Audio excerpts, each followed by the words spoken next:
So we give praise and statement honor to the living honor in the name of Yahweh HaMashiach. We bless this Kadesh Shabbat. Praise Elohim for another opportunity for the gathering or the hearing of the word. We'll pick this up in John chapter 5, verse 39. Search the scriptures, and then you think you have eternal life, and there they will testify of me, and you will not come to life. I receive not honor from men, but I know you, that you have not the love of Elohim in you. I come in my Abba's name, you receive me not. Another shall come in his own name, him you will receive. How can you believe which receive honor one from another, and not the honor that comes from Elohim only? To the Abba, there's one that accused you, even Moses, in whom you trust. Had you believed Moses, you would have believed me, for he wrote of me. If you believe not his writings, how shall you believe my words? Shalom, man. Proverbs 21 and 19. Proverbs 21 and 19.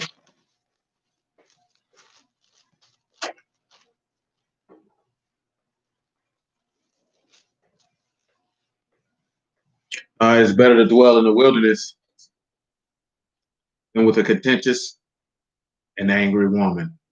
Of course, you know what we've been dealing with. That's what that. I'll take your word for that.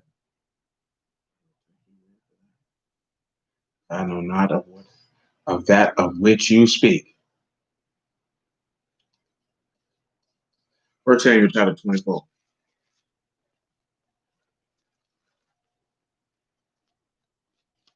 Let me see at First Samuel 24.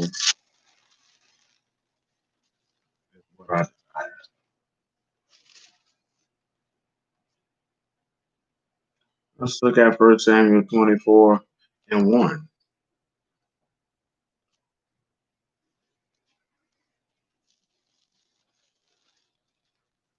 It came to pass when Saul was returned from the Philistines that it was told him, saying, behold, David is in the wilderness of En-Gedi. Then Saul took 3,000 men, choice men, went out to seek David and his men upon the rocks of the wild goat. By the way, there was a cave. Saul went in to cover his feet. David and his men remained in the sides of the cave. And of course, this is when David spares him. But let's take a look at something else. I want you to drop down probably about verse 16 of 1 Samuel chapter 24.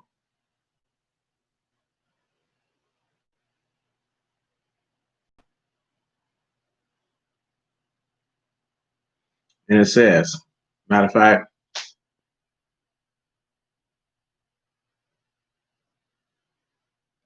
make it 9. Shalom, man. 1 Samuel 24, 9. David said to Saul, wherefore hear you man's word, saying, behold, David seek your hurt. Oh, this day your eyes have seen how Yahuwah have I spared you. And I said, I will not put forth my hand against my Lord, for he is Yahuwah's anointed. Moreover, my father, see, yea, see the skirt of your robe in my hand, for I have cut off the skirt of your robe and killed you not. Know you and see, there is neither evil nor transgression in my hand, and I have not sinned against you, yet you hunt my soul to take it. See, Paul. And again, we're just going to go back and reference this so that it's just very, very clear. Come over here to Matthew chapter 5, verse 38.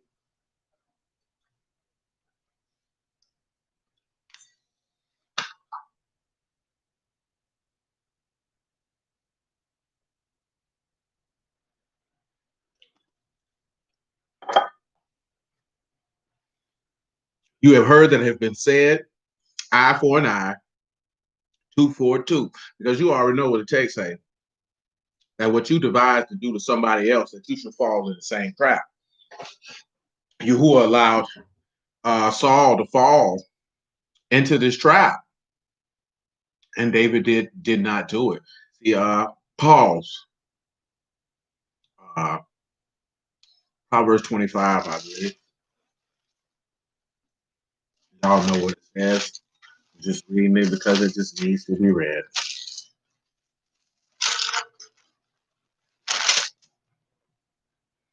25 and 21. Proverbs 25 and 21. If your enemy be hungry, give him bread to eat. If he be thirsty, give him water to drink. You shall heap coals of fire upon his head, and Yahuwah shall reward you. Now pause. Now let's think about this. Let's just think about this for a moment. I know we probably done dealt with it like this in the past. I don't remember. If we have, praise the Lord. And if we haven't, we're going to do it right now. So, first things first. Sanaa in regards to enemy, someone that is hateful. People who hate Elohim for no reason, a hating thing. I want you to pause and hold this Proverbs 20 through 25. That's Shan, Noon, and Olive. So what you see is that the sun will go ahead and consume those who are hateful from the opportunity to have life. I want you to come to John chapter 15. And again,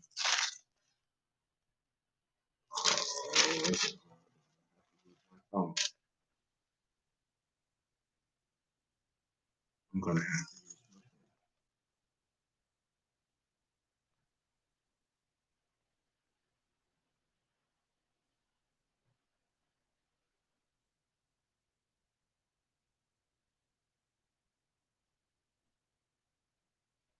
John chapter 15, verse 22.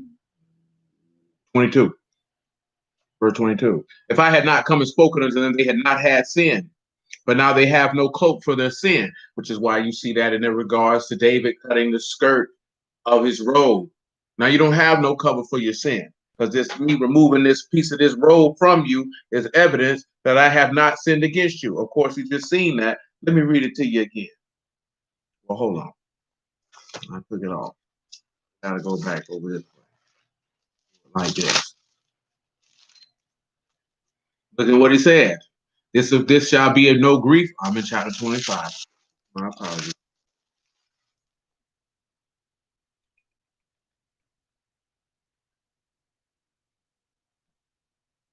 He said, behold, this day your eyes have seen how Yahuwah delivered you today in my hand in the cave. Some bade me kill you, but my eyes spared you. And I said, I will not put forth my hand against my Lord, for he is Yahuwah's anointed. Moreover, my father, see the skirt of your robe in my hand, for in that I've cut off the skirt of your robe and killed you not.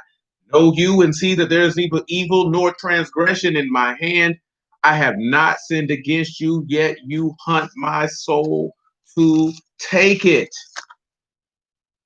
But he hasn't sinned against them. Listen to what this man said. If he had not come and spoken unto them, they had not had sin. But now they have no cloak for their sin.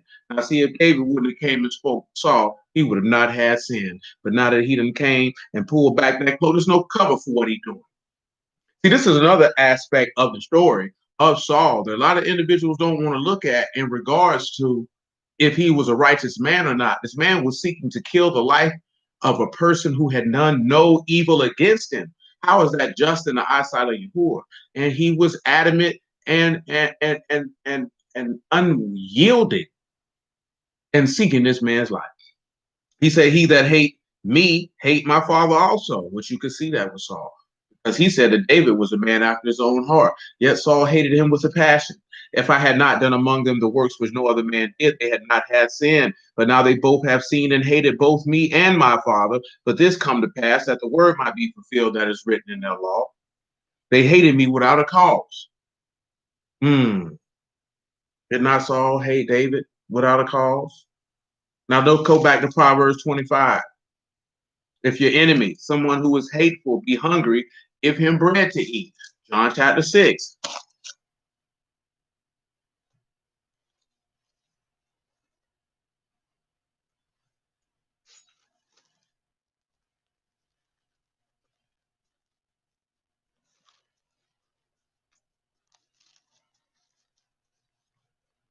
John chapter 6 and verse 32.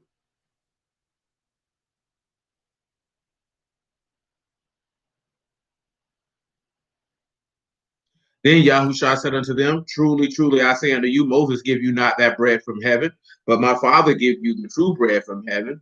For the bread of Elohim is he which come down from heaven and give life unto the world.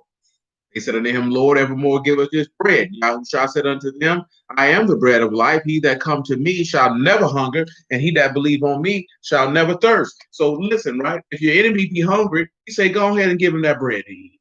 And of course, that's Lakam for those who know, Lamad, Ka, and Mean. So you're separated by the Ruach of the shepherd. The only way you're going to be separated from that is if you partake in his death by eating his body.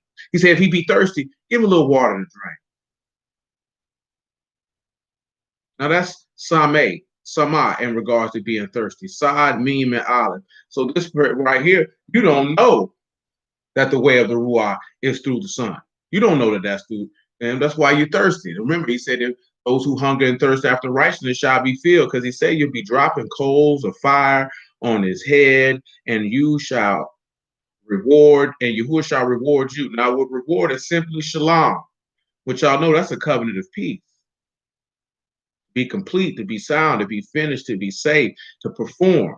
So basically, when you give your enemies bread to eat and water to drink, then you're setting up their destruction, and Yahuwah will give you peace. Now let's sit back and look at that and pause, weigh, and consider. Now, of course, we could turn over just a tad on this page in John chapter 6, and you will clearly see that Yahushua will tell you that his blood is drink indeed. But come over here to John chapter 7, verse 37. Because see, you have to understand something. Whether an individual, you know what, let me not say it like that. Let me say it like this. Of course, you know from Paul's writings in 1 Corinthians chapter 11, that if you drink that cup and eat that bread unworthily, you bring damnation on yourself. There's a lot of individuals who are enemies of Elohim, enemies of Mashiach specifically, who eat the bread and drink the water. He gives it to them freely. Come get it. And you're heaping coals of fire on your head, and Yahuwah gave Yahushua Shalom. He gave him a covenant of peace, because he resurrected him from the dead by giving him the Ruach HaKodesh. You have to understand the Ruach of truth, the Ruach HaKodesh, the Holy Ghost, the Holy Spirit, whatever you want to call it, is the evidence of the covenant of peace with Elohim, because there is no peace to the wicked. My peace I leave you with, not as the world leaves you with. This is what he has told you. When he imparts unto you that, this is part of the reason why you do good to your enemies. And see, this goes over a lot of people's heads, because Paul also told us while we were yet enemies, Mashiach died for the ungodly. And that's the part that we don't like to actually consider, that while you were in sin, you were an enemy of Elohim. It means you hated him. There's no in between on that. It means you hated him and what he stands for and what he's about. You are his enemy. So he said he gives his enemies bread to eat and water to drink. We're going to read that in just a moment. But John 7:37, in that last day, the great day of the feast, Yahushua stood and cried, if any man thirst, let him come unto me and drink. He that believe on me, as the scripture has said, out of his belly shall flow rivers of living water. See, he tell you to come down to the waters and drink. And a lot of people come down, but they really hate the man. Just like he said, don't labor after the meat that perish, but labor after the meat that endure to everlasting life. Because a lot of people are not coming for the benefit, they're coming for the food, because they feel like they're going to be filled. But Matthew chapter 6, I believe. You still got Matthew 5 also?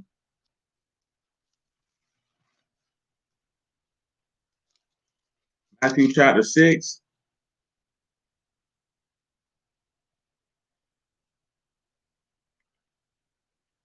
That's not what I desire.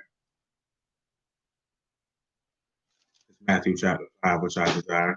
So come back to Matthew 5. I'll knock it all out at the same time. We were in verse 38. You know that the law says that, you know. Eye for an eye, tooth for a tooth. Matthew 5 and 38. You have heard that it has been said, eye for an eye, tooth for a tooth. But I say unto you that you resist not evil, but whosoever shall smite you on the right cheek, turn to him the other also. Any man will sue you at the law and take away your coat, let him have your cloak also. And whosoever shall compel you, you turn you not away.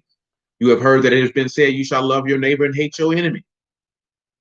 But I say unto you, love your enemies and bless them that curse you and do good to them that hate you and pray for them which despitefully use you and persecute you. You're seeing that with David. I guess people feel like the Lord just made that up. And you've seen Jacob do it as well because he did it to Laban. He did it with Esau. So Joseph did it to his brothers. The example of that is rampant throughout the text. Individuals don't see it because their hearts are black. They feel like they got to show that they just this tough individual, which outside of just understanding vengeance is of Yahuwah. And let him deal with him how he see he gonna deal with him. Ain't no need of doing all that. What's the point? Because you feel like you got a point to prove. Show somebody that you're tough. You feel that bad about yourself? Because I know if a man raised you and taught you properly, you wouldn't even feel, you wouldn't even care. You wouldn't even feel. If you really believe that Yahuwah is an avenger of the righteous, that would be the least of your concern. You truly are a believer of that. But individuals don't really believe that Yahuwah is an avenger of the righteous unless they're of another nation. And even then, some of them don't believe it. Nevertheless, he said that you might be the sons of your Abba, which is in Shamahim. For he make the sun to rise on the evil and the good and send rain on the just and the unjust. That's why we're looking at that. He gave that bread and that water to sinners and the righteous alike. See, that's an aspect that people don't want to sit back and look at, that Yahuwah himself loved his enemies. Because he loved you, that he gave his only begotten son, that you might not perish, because you were his enemy. Matter of fact, hold on. Let me make sure. This might have said, matter of fact, I think it said, while you were yet without strength. That's what it say. No, come on here. There you go. Romans 5 and 7, if you would. Make it 5 and 6. I'll let you see it for yourself. Romans 5 and 6. But when we were yet without strength, in due time, Mashiach died for the ungodly. For scarcely for a righteous man will one die, yet peradventure for a good man some would even dare to die. Elohim commended his love towards us, and that while we were yet sinners, Mashiach died for us. Much more than being now justified by his blood, we shall be saved from wrath through him. For if when we were enemies, we were reconciled to Elohim by the death of his son, much more being reconciled, we shall be saved by his life. You got to understand that you were an enemy of Elohim, and yet, he gave you bread to eat when you were hungry and water to drink when you were thirsty. Now, the choice is yours if he's heaping coals of fire on your head or not. See, matter of fact, Matthew 13 for that. Let's thank the Lord. All you turn to is get some understanding, understand some perspective. See, if you understand Elohim and you hear that, then you would understand that this man truly is merciful, and the very instruction that he's giving you, he did it himself because you were his enemies and he loved you. Do you forget that you persecuted him and yet he loved you regardless? He prayed for you. Do you not recall John 17 where he was praying for you? Where these people were sitting back persecuting him and despitefully using him? Do individuals even actually pay attention to the text and see that this man was doing the very thing that he was instructing you to do? Because everything that the Father do, the Son do likewise. Individuals don't know Elohim. So there's no way that they would even be able to quantify that in their mind, because individuals are fronting and faking and flopping. Because you sit here, you want to tell us about we the Israelites, and this is a historical book, and this, that, there, and the third, and you got the Ruach this and Ruach that, and you niggas stupid because you sitting around arguing with niggas about nothing, about absolutely nothing. And the things that you ought to know, you don't know. So how do you expect to obtain the full reward when you don't even know the man, to even recognize his actions when you see them? Don't even know him. Because I promise to you, most people in this who say they in this word, and of course he said this, but I'm gonna, and I've said this to y'all before, he was manifested in the flesh, not his spirit being in men in these days and times. I mean, if Yahuwah was back here in the flesh and had to do it all over again, you niggas would kill him again. You women would despise him. You men would envy him, because this man will tell you about yourself. He will not entertain your folly. He will check you on your folly. It's one of the biggest things that offends most people in this day and time, that a man who's not going to entertain your folly. And see, when we're talking about folly, we ain't necessarily talking about that you're doing something evil. Though the scribes and Pharisees were constantly on folly because they were trying to entangle this man in his words. It's that the fact that we live in a society, more specifically America, uh, where folly and emotional thinking and ranting can go unchecked. I was listening to this gentleman who was once a part of the ACLU, and he was talking about it's not good to ban hate speech because he was referring to Donald Trump being banned from Twitter and Facebook and all this kind of stuff. Because you have people who don't want to hear dissenting arguments. People don't want to hear that now. So that if you don't agree with me, it's hate speech. That's how emotional people are to someone not agreeing with them. Just because someone doesn't agree with you or sees things from a different perspective does not give you license to become an emotional person. And I'm talking about men, because you have grown men who get emotional when people do not agree with them or do not see things from their vantage point.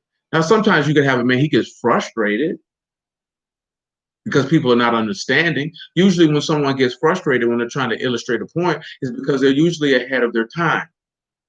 What does that mean to be ahead of your time? That means the minds of the people have not caught up to where your mind is at for something that you can see further on down the line that you're trying to manifest in a time period of where the minds of the people are not ready. So it's hard for them to grasp and understand. See, for most people, when Yahushua was walking the earth, he was before his time. They were not ready. They could not fathom and understand until after his departure, until he ascended back into Shamahim and sat back at the right hand of his father. Then they were able to understand. That's why you see a lot of times that he was frustrated. You know what I'm saying? These are things that we don't really pay attention to that. Because eventually you'll see 1, 2, 3, 4, 5, 6, 7, 8, whatever the case, years down the line, and you'll see this person was correct. But in the moment, you didn't want to see the person was correct because they were just speaking above the realm of understanding that the individual was possessed at that time. See, Yahushua had an understanding clearly, which was eternal, that these people could not understand at that time, not even his own apostles. That's why you see him snap on them from time to time, because that was frustration. Because you should know and understand, because it's plain.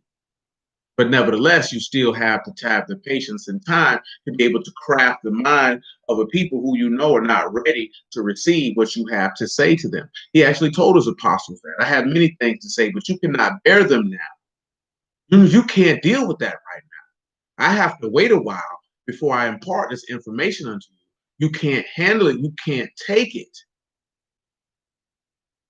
It's a difference. And that's why I keep telling y'all about the aspect of why they dumb people down in this society, in the world, period.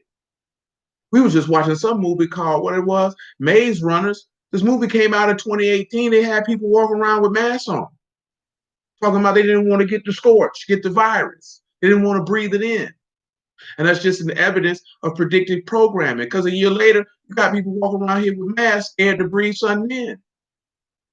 With a vaccine, whether they know or don't know if it'll stop anybody. Only this is people turning into some type of zombie type creatures. I don't know why these white folks are so enamored with people turning into zombies. They so seem so enamored with it.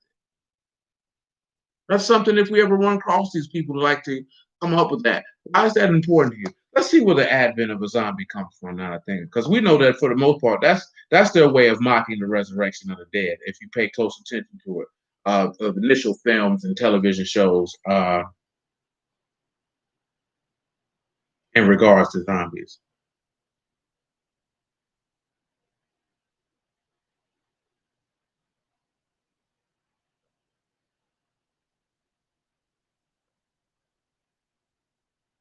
Let's see who came up with zombies. Ah, George Romero, a new version of a zombie, distinct that was described in Haitian folklore, emerged in popular culture during the latter half of the 20th century. So George Romero is the father of the modern zombie films. And it started with Haitians. Very, very interesting. Very, very interesting. Started with the 1968 film Night of the Living Dead, referring to flesh-eating antagonists as ghouls. It said it didn't really catch on into the cultural zeitgeist until 10 years later with Dawn of the Dead, where he would actually use the term zombies. Romero understood zombies instead to be the undead Haitian slaves depicted in the 1932 Bela Lugosi horror film White Zombie. The zombie myth is far older and more rooted in history than the blinkered arc of American pop culture suggests. It first appeared in Haiti in the 17th and 18th centuries when the country was known as Saint Domingue and ruled by France, which hauled in African slaves to work on sugar plantations. Slavery in Santo Domingue under the French was extremely brutal. Half of the slaves brought in from Africa were worked to death within a few years, which only led to the capture and import of more. In 100 years since, the zombie myth had been widely appropriated by American pop culture in a way that whitewashes its origins and turns the undead into a platform for escapist fantasy. The original brain-eating fiend was a slave, not to the flesh of others, but to his own. The zombie archetype as it appeared in Haiti and mirrored the inhumanity that existed there from 1625 to around 1800 was a projection of the African slaves' relentless misery and subjugation. Haitian slaves believed that dying would release them back to the Languini, literally Guyana, or Africa in general, a kind afterlife where they could be free. Though suicide was common among slaves, those who took their own lives would not be allowed to return to Langina. Instead, they would be condemned to the skulk, the Hispaniola plantations for eternity. An undead slave at once denied their own bodies, yet trapped inside them, a soulless zombie. After the Haitian Revolution in 1804, the end of French colonialism, the zombie became a part of Haiti's folklore. The myth evolved slightly and was folded into the voodoo religion, with Haitians believing zombies were corpses reanimated by shamans and voodoo priests. Sorcerers known as a bokor used their bewitched undead as free labor to carry out nefarious tasks. This was the post-colonialism zombie, the emblem of a nation haunted by the legacy of slavery and ever wary of its reinstitution. As the UC Irvine professor Amy Wilnitz has pointed out in her writing on zombies on several occasions, after the revolution, Haiti teetered on the brink of reinstating slavery. The zombies of the Haitian voodoo religion were more of a fractured representation of the anxieties of slavery, mixed as they were with the cold trappings of sorcerers and necromancy. Even the zombies' roots and the horrors of slavery were already facing dilution. It was in this form, voodoo, bokor, and black magic, that the Haitian myth first crossed paths with American culture and the aforementioned white zombie. Although the film does not begin to transform the undead in the way Romero's films and the subsequent zombie industrial complex would, it is notable for its introduction of white people as the interlopers in the zombie legend. It would take another few decades or so, but eventually the memory of Haiti's colonialist history and suffering it wrought millions of Africans worked into the grave would be excised from the zombie myth for good. And there you have it. That, my friends, the history of zombies. The history of zombies is rooted in Haitian slavery.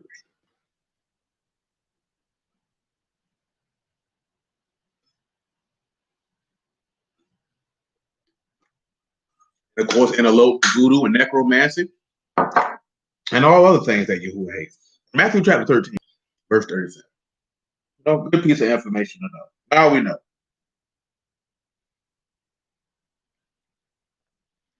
13:37. He answered and said unto them, he that sowed the good seed is the Son of Man. The field is the world. The good seed are the sons of the kingdom. The tares are the sons of the wicked. The enemy that sowed them is the devil, and the harvest is the end of the world, and the reapers are the angels. As therefore the tares are gathered and burned in the fire, so shall it be at the end of the world. See, pause. See, remember, right?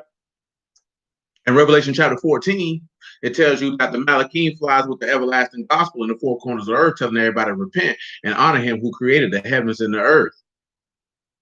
Remember that Yahushua said that this thing will not come to an end until the gospel is preached in the four corners of the earth. So everybody's going to get this bread to eat. Everybody's going to get their water to drink. And those who reject it will be heaping coals of fire upon their head, because that's how merciful and righteous Yahuwah is. He gave his enemies bread to eat. He gave them water to drink. And then because of it, there's a reward. Yahushua got shalom, got a covenanted peace. How did we know he got a covenant with peace? Ezekiel 37.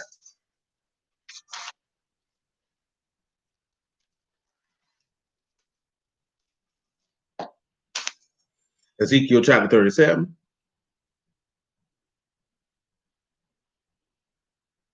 and 24. After that, John 16. And then back to 1 Samuel chapter 24. Praise Yahuwah. It's all the same word. It all relates to the same thing.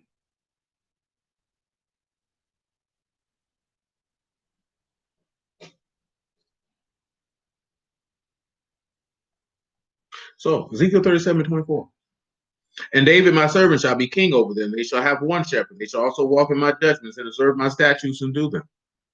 And they shall dwell in the land that I have given unto Jacob, my servant, wherein your fathers have dwelt. And they shall dwell therein, even they and their sons and their sons' sons, forever. And my servant David shall be their prince forever. Moreover, I will make a covenant of shalom with them. It shall be an everlasting covenant with them. I will place them and multiply them, and I will set my sanctuary in the midst of them evermore. There is that shalom. Sean, Lamar, and me. Go ahead and get paired or joined or ikad or be in fellowship with the shepherd's ruach, because that is the reward. See, remember again, the text tell you there's no reward there's no peace for the wicked. See, come in John chapter 16, right? I mentioned it before, but screw it. Read it off the page. Let the Lord take it.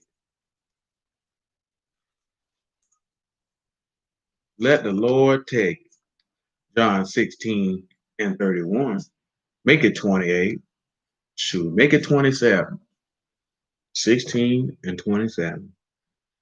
For the Father himself loved you because you have loved me and have believed that I come out from Elohim.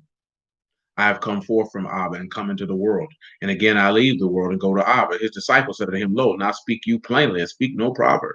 Now we are sure that you know all things and need not that any should ask you. By this we believe that you come forth from Elohim. Yahushua answered, do you now believe? Behold, the hour come, yea, is now come, and you shall be scattered, every man to his own, and you shall leave me alone. Yet I am not alone, because Abba is with me.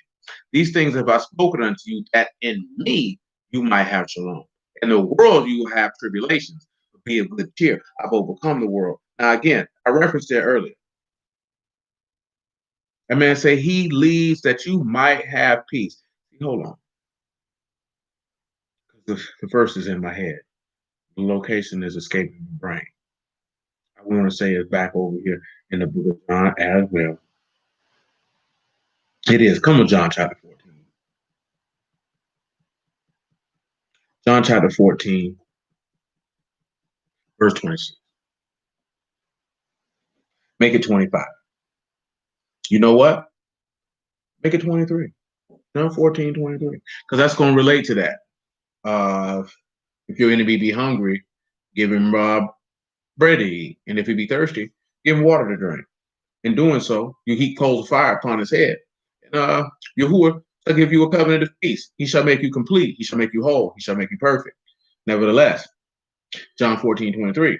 Yahushua answered and said unto them, if a man love me, he will keep my words. My Abba will love him, and we will come unto him and make our abode with him. He that love me not, keep not my sayings, and the word which you hear is not mine, but Abba is sent me. You heard that word, you got that bread. He gave it to you too. It's an equal opportunity. These things have I spoken unto you, being yet present with you. But the Comforter, which is the Ruach HaKodesh, whom Abba will send in my name, he shall teach you all things and bring all things to your remembrance whatsoever I've said unto you. Shalom I leave with you. My shalom I give unto you. Not as the world give I unto you. Let not your heart be troubled, neither let it be afraid. Notice that he said his shalom or his shalom, whatever you want to do with it. He said, that's what I leave with you. Because he's leaving a covenant with you. Understand something, right? They said, right? Come over here to John chapter 6, Luke chapter 6. Because we already read it in Matthew 5. Be you perfect like your Father in heaven is perfect. Or be you the sons of Elohim, right? Come back to Matthew 5. Let me read it to you again before we read it in Luke chapter 6. Let me do it like that. All this stemming from David not killing Saul. We're dealing with 1 Samuel 24. It's all from David having an opportunity to kill Saul and not do it. Tell him ain't no sin in my hand, but yet you done sought my life.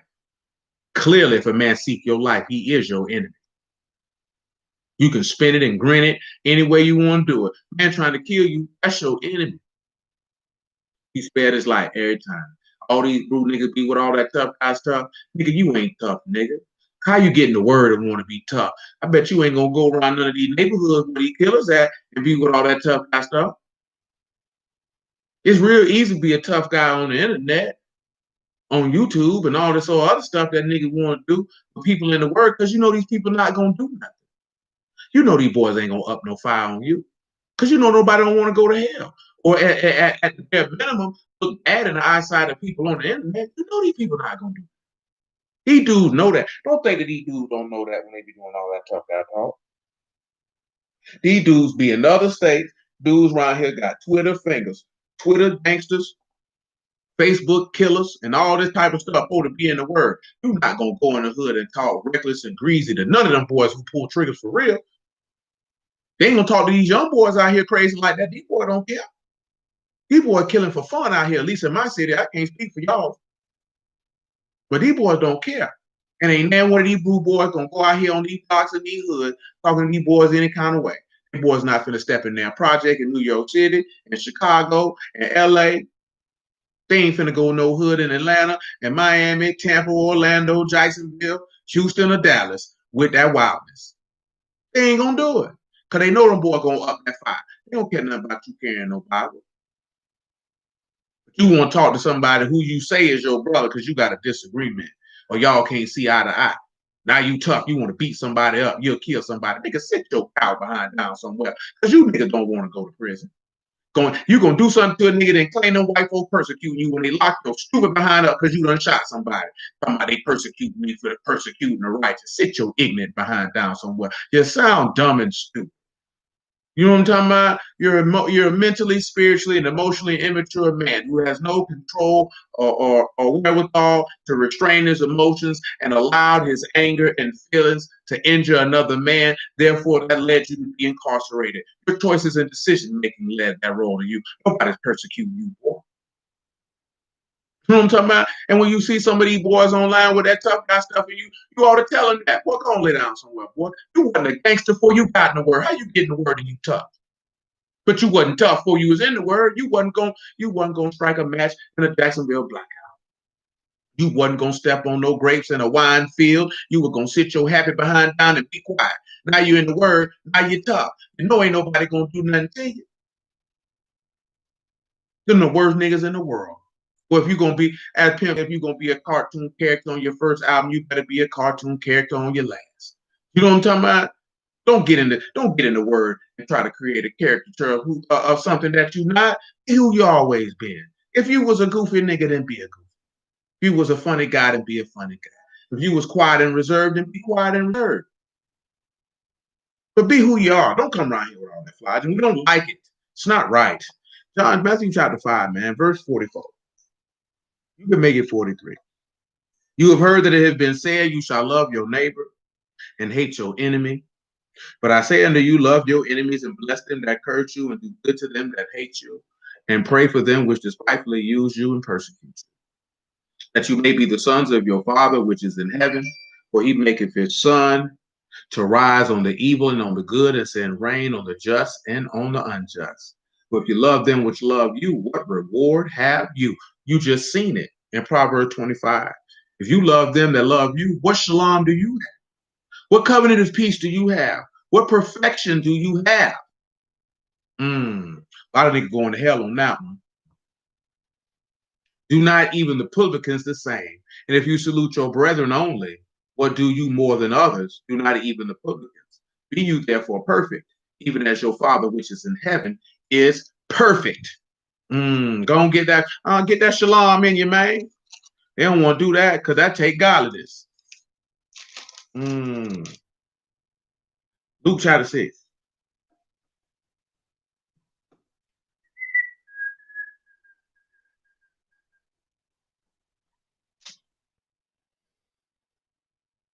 Luke 6 and 27.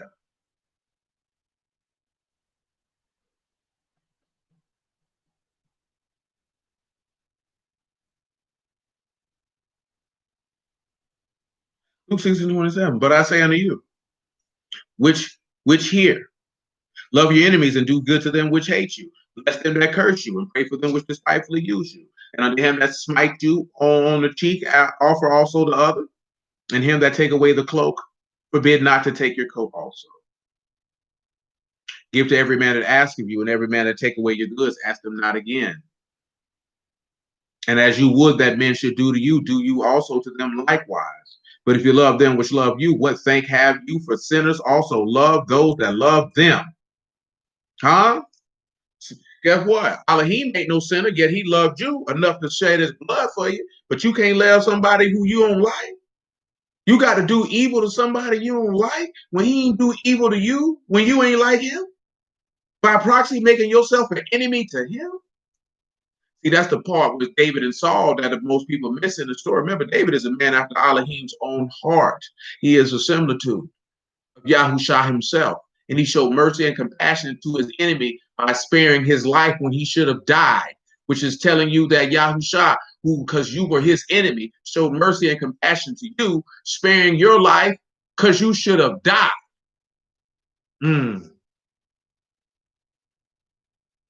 Which is why you see David getting a reward of covenant of peace and Saul dying. Because Yahuwah is just and he will avenge. Of this, there is no doubt. There is no doubt. There's nothing to even think, no level of consternation or deliberation that must occur. The word is true. Elohim it's impossible for him to lie. He is not a man that he should lie, nor is he the son of a man that he should repent. If he said he's going to do it, you could take it to the bank. You could sing those praises to heaven and know that it is confirmed and assured. That is without question. Let's continue. And if you do good to them which do good to you, what thank have you? For sinners also do even the same. And if you lend to them of whom you hope to receive, what thank have you? For sinners also lend to sinners to receive as much again. But love your enemies and do good and lend, hoping for nothing again. See, that's a hard thing for black people to do. If they lent something to somebody that you like, I want them to pay me back. But you say you're supposed to be godly. See, now there's an instance for that. This is why I'm referencing that, because Yahuwah willing, I'm going to bring it back up on tomorrow in a different fashion. But I mention it because of this. Number one, on the practical sense, never loan anything to anyone that you cannot stand to lose. In that regard, that's why you don't loan anyone anything. You give it to them. And you don't have to tell them that you're giving it to them.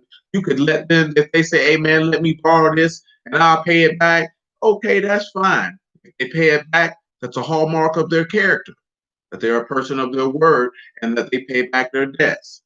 If you decide to let them know, you don't have to pay back that debt. That's fine. If they pay it back anyway, that's doubly fine. But see, the problem is that you lend to people and then you get upset because they didn't give you your money back. And 9 times out of 10, you upset because you didn't have that money to give. You never loan what you can't stand to lose. You never do that, because you're going to set yourself up to be angry and upset with somebody over something that was really insignificant. This is why he's telling you that you give, you lend, and you hope for nothing again, because Elohim will pay you back, whether in this time or in the time to come, especially when you're dealing with somebody who is of the same household as you. If you say you are the household of the faith, why is you concerned with that? We're concerned with it because we are selfish and we have placed entirely too much value on fiat currency. Just let that be known, that you don't have any money and you'll never have any money as long as this present world system is set up, because the world system is greater than the system that's set up in America, which is where we get everything confused at. Only on the surface does it seem like America dictates and runs world affairs. It is a collective effort of wicked men from different regions and places in the world, creating a fallacy of an illusion of reality to keep the people's minds in a state of fog and a state of utter bewilderment, that they continually can manipulate them in the different corners of where they dwell to maintain their power and control over said population, that they may set them up for their eventual demise. And as simple as that, as simple as that, it's what it is. Understand reality and deal with it and get out your fantasy world. You know what I'm saying? We were listening to this lady talking about she want a man who cultured and this, that, and the third. And just like I told you the other day, niggas don't travel to all these different places to really learn the cultures of the places that these people that you going. I want to be well traveled so you can learn different places. Y'all not sitting down with these people trying to understand their cultures. You're not talking with the natives. You ain't doing none of that. You're on vacation. So just call it what it is. You want to go on vacation. And that's fine. But don't say it, make it seem like because you go here and there that you're becoming cultured. You only become cultured because culture is a way of life. So that means you would have taken the time to go over there and understand these people's ways of living. Ain't nobody going to Dubai trying to understand how them people live. Ain't nobody flew to Greece and Italy and all these other places to understand why them people live, the rules and the standards that's set up for their culture. You don't care. That's not what you're there for. It's not what you're there for, because you're not trying to assimilate into their culture. You don't care. It's a ways and a means because you feel like you have the financial ability to travel to places where other people couldn't, and that makes you better than them. That's all that is, and it's gay. You understand? It's gay. It's not cool. It's lame. If you want to learn about a culture, then do the due diligence to learn about the culture, whether you travel there or not. And if you say you want to be more cultured, if you go to these people places, then immerse yourself into their culture and learn about it so that you could actually understand how they live. Because if you take the time to learn other cultures, they do not live how we live. They do not view the world how we view it. They do not do what we do. And we are all interconnected because the people who run these countries are all evil and wicked, and they have a plan to kill you. And not necessarily come kill you physically, but to kill you mentally and emotionally and spiritually. And if they can kill you physically, that's even better. It's just what it is. We don't want to deal with that because that shatters the illusion of the world that we live in, especially us living in America, because we want to make America the epicenter of everything. And it is not. It is not. Yes, are there elements of American culture in other places? Yes, and that was for the degradation and damnation of the people who dwell there, because this is a liberal satanic ideology that emanates from this place. Now, it's liberal satanic ideologies that emanate from every country on the face of the earth, but ours is more popular, so it gets pressed a little harder. Don't be deceived. They got butt naked pornographic commercials in Europe. Commercials that could never be dared be aired over here. That just made me think about a Skittles commercial that was from Europe, where the man literally ejaculated Skittles in his wife's face. Well, they were having coitus on their honeymoon, and this woman turned around and sat down on the couch and opened her mouth to catch the Skittles as he ejaculated Skittles on her face. That's what they look at in Europe. That's a commercial, not a television show, not a movie, a commercial. You know what I'm talking about? So believe you me, this world is very perverted. Don't think that it's not. Don't think, oh, only in America. These niggas wicked everywhere. You just don't know it because you're not exposed to it. And as simple as that. Let's continue. But love your enemies and do good, lend, hoping for nothing again, and your reward shall be great, and you shall be the sons of the highest. For he is kind unto the unthankful and to the evil. Be you therefore merciful, as your Father also is merciful. Verse 46 of the same chapter. And why do you call me Lord, Lord, and do not the thing that I say? And that's what we have to ask ourselves. Why do we say, Lord, Lord, and do not do the things that this man said. Because it's a lot of things that we would like to just leave out because it doesn't suit us. See, we like things that are going to suit us according to our personal desires. Luke chapter 11, if you will. Luke 11 and 30. After that, 1 Samuel 24.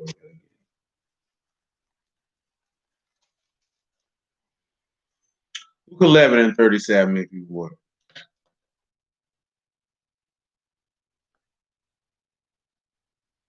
And as he spake, a certain Pharisee besought him to dine with him, and he went in and sat down to meat. When the Pharisee saw it, he marveled that he had not first washed before dinner. And the Lord said unto him, Now do you Pharisees make clean the outside of the cup and the platter, but your inward part is full of ravening and wickedness. You fools, did not he which that made that which is without make that which is within also? But rather give alms of such things as you have, and behold, all things are clean unto you.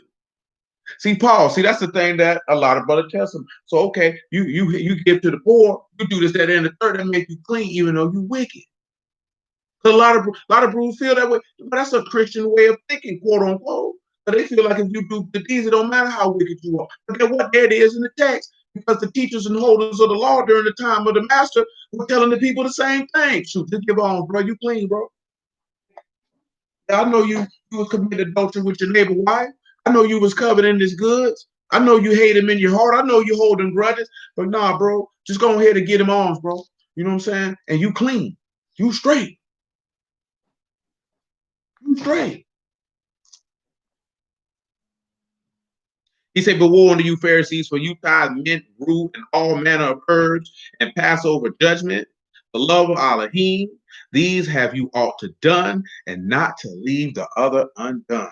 You don't love Yahuwah, and you pass over doing what you ought to do. What we see with Saul. Back to first Samuel.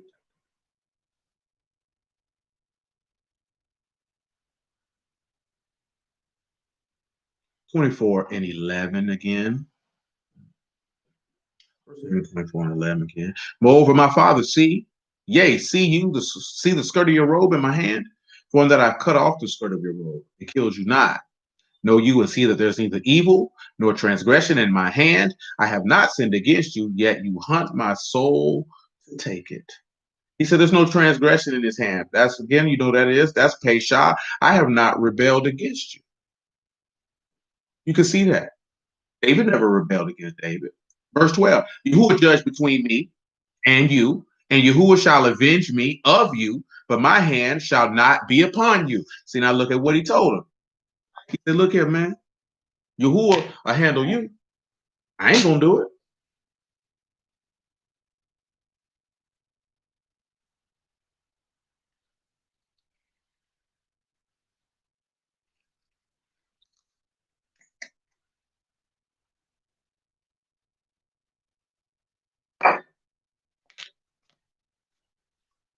I'm trying to get the word avenge. Cooperate. Nakam. Noon, Kuf, and Mean. To avenge, to take vengeance. To entertain revengeful feelings. See, where does that come from? What law? If you do that, this is the law you're breaking. Leviticus 19. That's why he tell you not to do that, because he already knows what that is going to produce. Leviticus 19 and 17. After that, Deuteronomy 32. He says in Leviticus 19 and 17, You shall not hate your brother in your heart. You shall anywise rebuke your neighbor and not suffer sin upon him. You shall not avenge nor bear any grudge against the sons of your people, but you shall love your neighbor as yourself. I am Yahuwah. But look at that. Now, when you look at grudge, it's natar. That is to guard or reserve or to maintain. So if you maintain any hard feelings against your brother, well, of course, what's going to happen? See, that's what ended up happening with Saul. He maintained a grudge and sought to avenge himself on David, who had done nothing to him at all. See, Deuteronomy 32. See, again, remember, David is a man after Yahuwah's own heart. So, again, when you see him saying, I will not avenge myself, I will not put my hand on Yahuwah's anointed, we read that in Exodus 25 the other day. You see him maintaining that he is going to keep the law of Yahuwah. Bible notice remember what we just read that Yahushua said about the Pharisees. You pass over the love of Allah and judgment. David did not. He maintained judgment and he maintained the love of Elohim. So that's why he could turn around and say, okay, I can love my enemy, because that's what the law tells you to do. See, when the law tells you eye for an eye, tooth for a tooth, it's regarding to what someone has done to you or what someone has sought to get done to you by bearing false witness against you more specifically. More specifically. But at the same token, what does he tell you in Deuteronomy 32 and 39? Well, let's see. Excuse me, 35. But I'll pick it up at 31. Deuteronomy 32 and 31. For their rock is not as our rock, even as our enemies themselves being judges. Their vine is the vine of Sodom, and the fields of Gomorrah. Their grapes are grapes of gall. Their clusters are bitter. Their wines are the poison of dragons and the cruel venom of asps.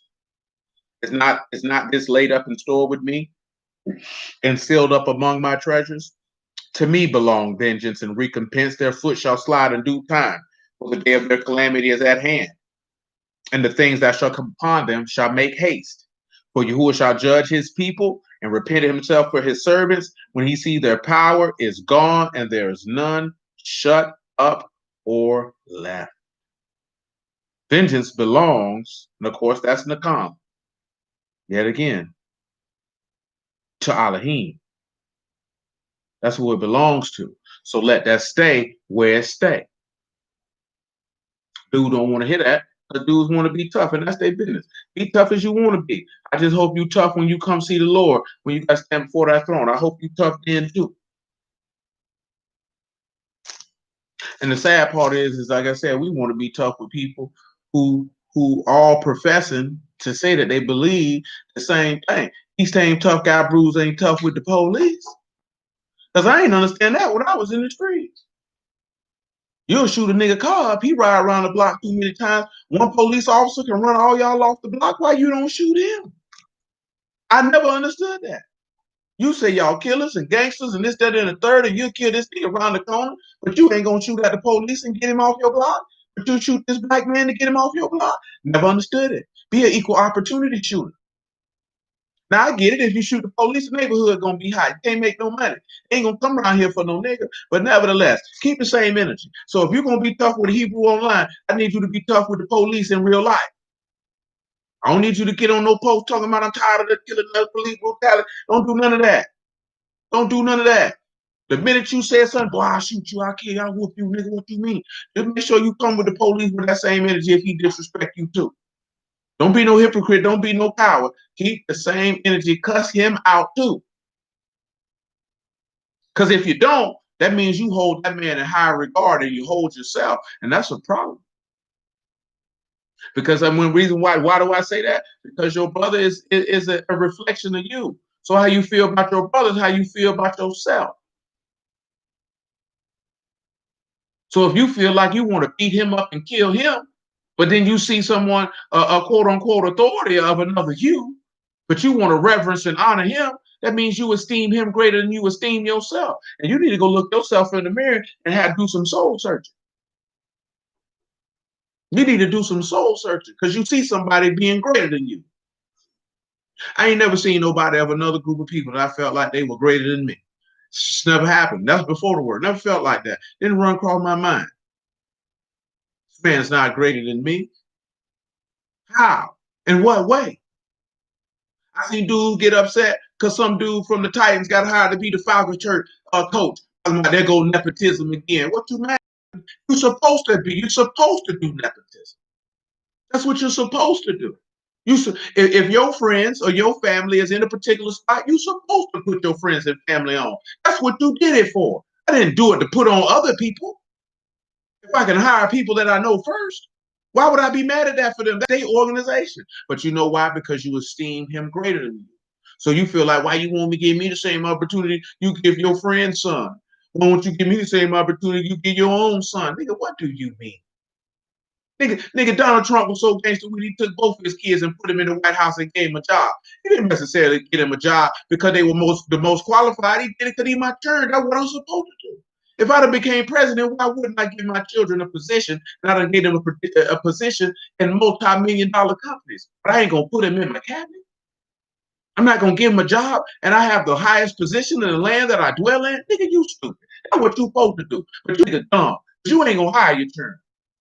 You ain't gonna put you ain't gonna see you don't even take the time to network with other people and get plugged in with other people where they like you enough. They say, hey man, when your son come of age, man, send him around my way, man.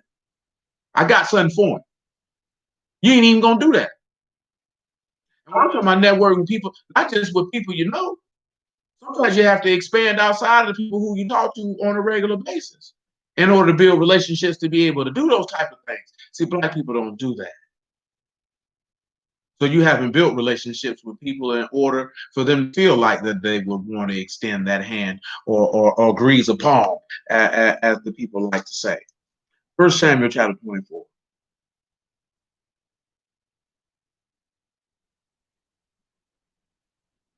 We're in verse 13.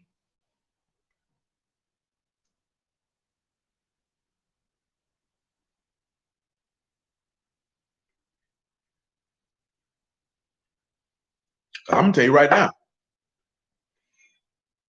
you's a fool. You'd be a fool if my niece was married to a particular man and there was a situation where I could assist him, and I'm not gonna do it. How does that even make sense? If I help him, that helps my niece. That helps my daughter. Why wouldn't I do that? That's a benefit to her. So I'm not going to benefit their offspring, my grandchildren, because I want a nigga to work for it. Yeah, you should. As long as he got the requisite skills, shoot, you good. Shoot, I pay for you to get the skills. If I know you're going to come on here and do what you need to do, why wouldn't I pay for it? I'm going to help you, help me. We helping each other. That's what you're supposed to do. 24 and 13. As saith the proverb of the ancients, wickedness proceed from the wicked, but my hand shall not be upon you. Y'all remember that when we talked about Saul, and if he was a righteous man or not, if he would enter into the kingdom or not. That man say wickedness proceeds from the wicked. That's all you got to look at, man. The text tell you what you need to know. If individuals doing wicked stuff, then what else would that be? See, Paul, I'm already over here by it, I believe. Soul is. Come back over here to Luke chapter 6. I'm already over here by it in the book.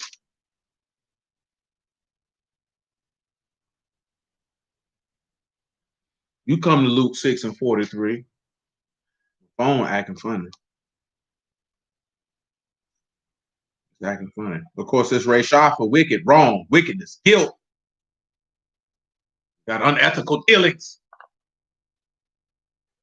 So guess what he say? Wrong things proceed from those who are wrong. Simple as that. Luke 6 and 43. For a good tree bring not forth corrupt fruit, neither do a corrupt tree bring forth good fruit. For every tree is known by its fruit. For of the thorns men do not gather figs, nor of a bramble bush gather they grapes. A good man out of the good treasure of his heart bring forth that which is good, and the evil man out of the evil treasure of his heart bring forth that which is evil. For the abundance of the heart, the mouth speak. Come on now. Yahushua ain't do nothing but tell you what David told you, wickedness proceed from the wicked.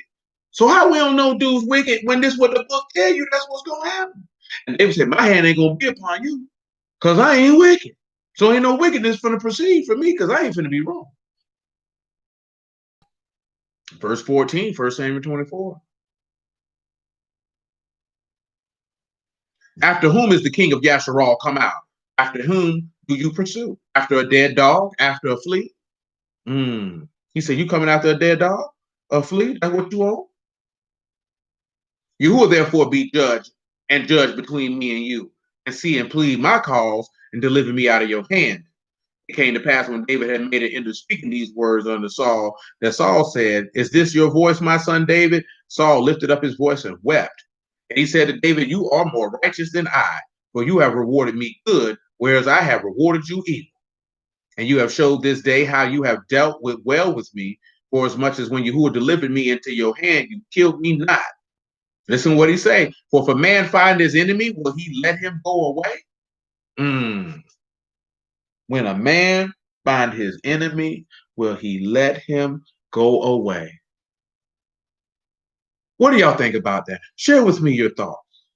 Because there's something that just came to my mind, and we're going to read it in a moment. Now, when it says to let him go well away, it's Shalak told. Will he send him away good? Will it be pleasant that he sends him away?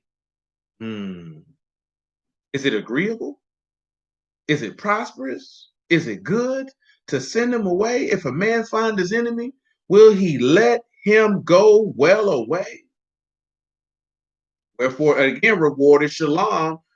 Shalom told, for you have done unto me this day, for this work that you have done. Will a man kill him or not? Okay, Karen. Think about that for a minute, right? I want y'all to think real closely before you answer now. For if a man find his enemy, will he let him good away? Wherefore, Shalom, good. Asah. So you're going to get a covenant of peace that is pleasant because of your work. Because you found the enemy and saw that it was good to let him go. You saw that it was pleasant. So what do y'all think?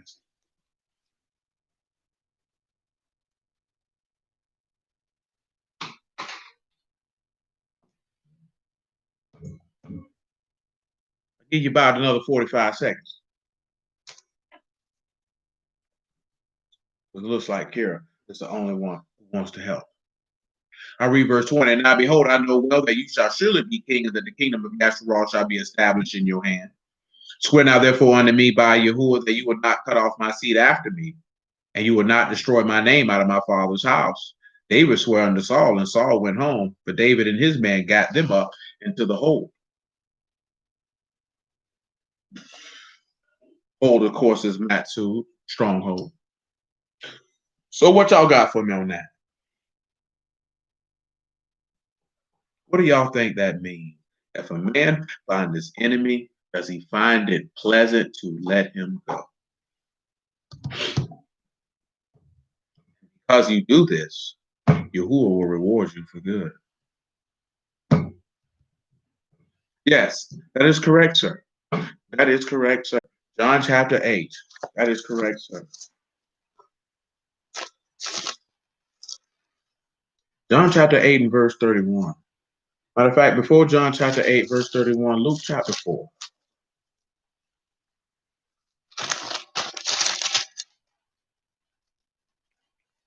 That page is no longer with us.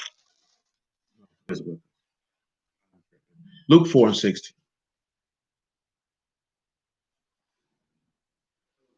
And he came to Nazareth, where he had been brought up as his custom was. He went into the synagogue on Shabbat and stood up for to read.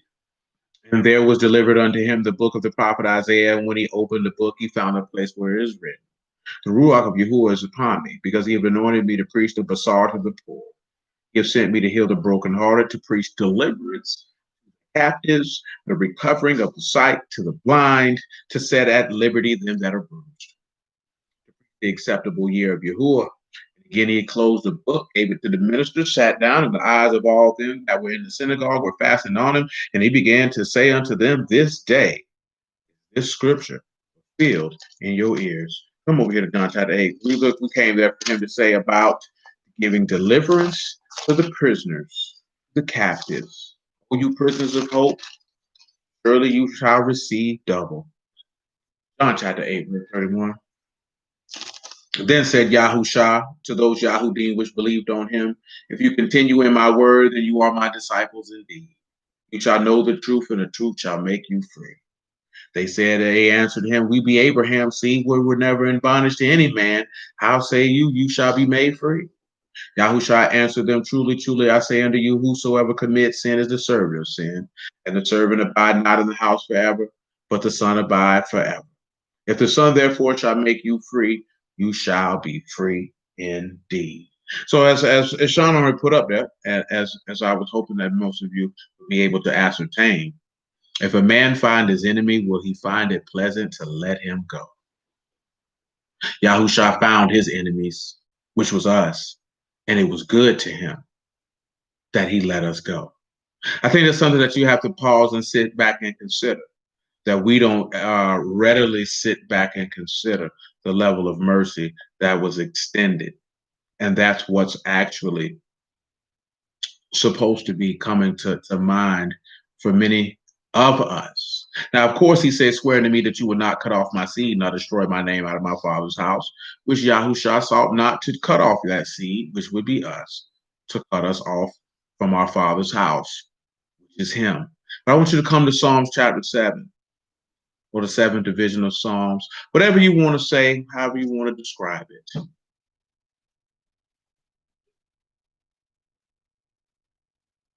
Psalm 7. Shagon of David, which he sang unto Yahuwah concerning the words of Cush the Benjamite. O Yahuwah my Elohim, in you do I put my trust. Save me from all them that persecute me and deliver me. Now I'm looking at this because of what? He said, hey man, Yahuwah is going to avenge me. I will not put my hands on you. Let's continue.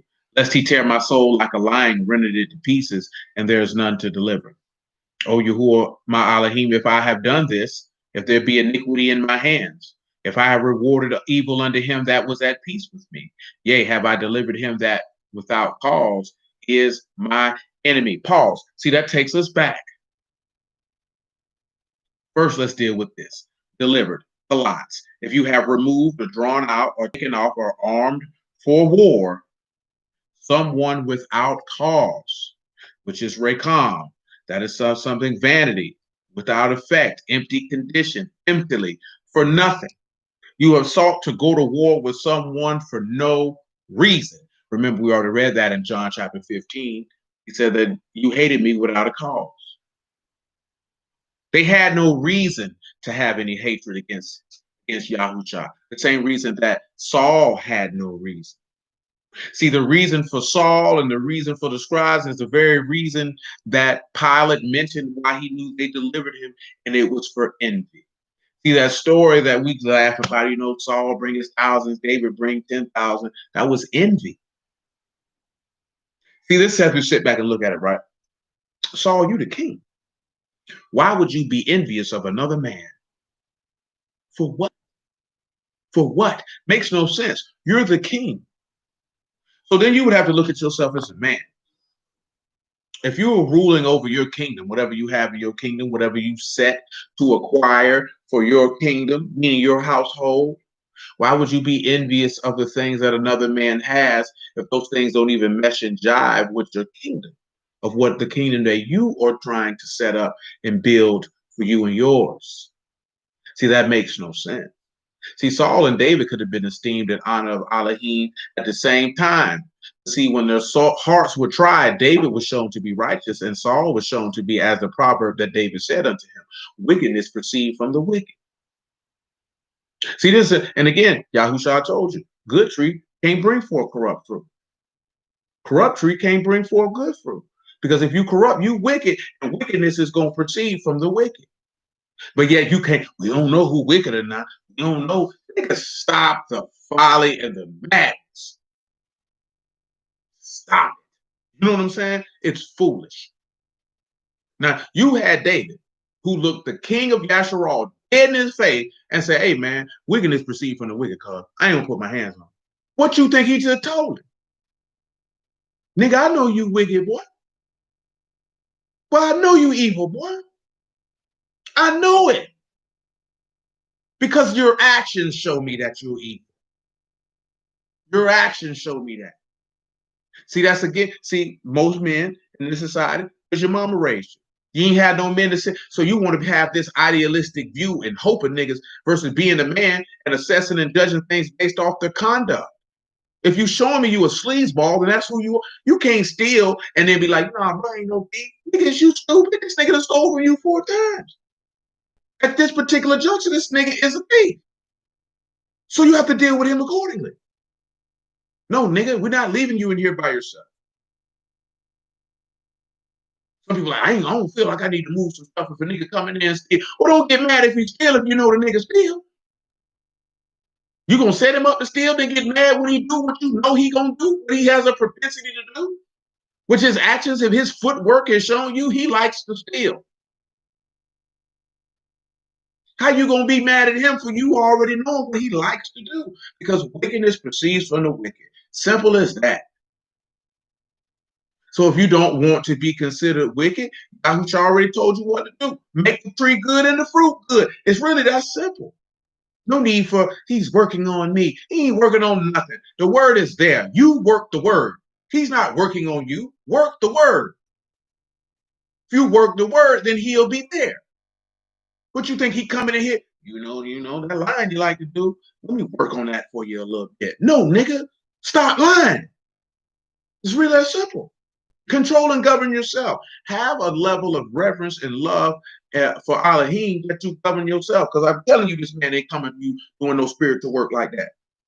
Not on something that you control and govern. At that point, you're not responsible for your decision making. He would be responsible for. So therefore, how could he ever hold you accountable for that in which he is responsible? See, he does not work on anyone. The word does the work. Do you allow it to do what it does by adhering to it? Do you love it? Do you store it up in your mind and your heart? Do you allow it to govern you?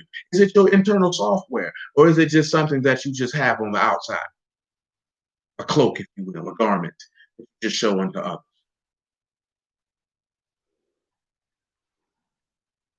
Let's continue. I am in verse 5, 7. Let the enemy persecute my soul and take it. Yea, let him tread down my life upon the earth, lay my honor in the dust, Selah. Oh, that's beautiful, is it not? Lay my honor. Now, Shakan is for lay, to settle down, tabernacle, dwell, establish, Shan, Kuf, and Noon. Go ahead and see how this man was subdued and consumed to bring everlasting life. We just talked about this on Wednesday, right? Go on outside the camp and suffer reproach because you're going to need to be consumed. Revelation chapter 3, verse 19.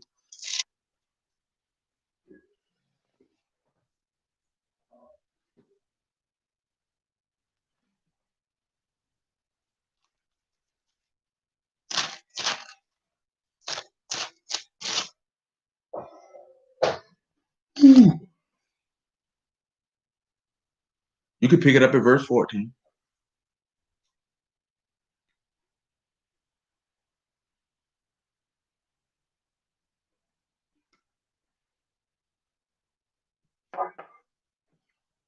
And to the angel of the house of the Laodiceans write, these things saith the Amen, the faithful and true witness, the beginning of the creation of Elohim. I know your works, that you are neither cold nor hot. I would you were cold or hot. So then, because you are lukewarm and neither cold nor hot, I will spit you out of my mouth. Because you say, I am rich and increased with goods and have need of nothing, and know not that you are wretched, miserable, poor, blind, and naked. I counsel you to buy me gold tried in the fire. That's why you got to be consumed. That you may be rich, and white raiment, that you may be clothed, that the shame of your nakedness do not appear. Anoint your eyes with eye salt, that you may see. See, that's why you have to be consumed, because you got to go through the fire. Come on over here to Matthew 20 on general principle.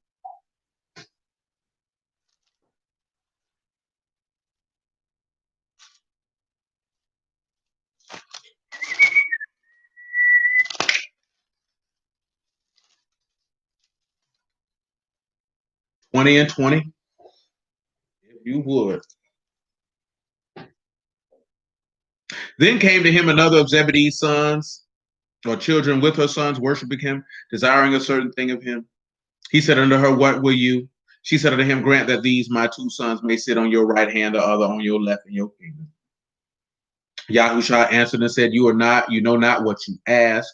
Are you able to drink of the cup that I shall drink of, and to be immersed with the immersion that I am immersed with? They say unto him, we are able. Now, the reason why I came to that is the immersion, the baptism of fire, the affliction, the furnace of affliction. And again, we're dealing with lay me down in the dust and honor. So the son knew that he was going to have to be consumed. What is the purpose of that consumption? It is to purify. Why are you purifying? You're trying to try. Try to what? Manifest the character and ruach of the living Elohim. So because that you were consumed, you are acknowledging that you are willing to be subdued, which means you're willing to mortify your members, to be crucified, to therefore produce life. So you are willing to be immersed into the baptism of his death, the same was willing to go into the sepulchre.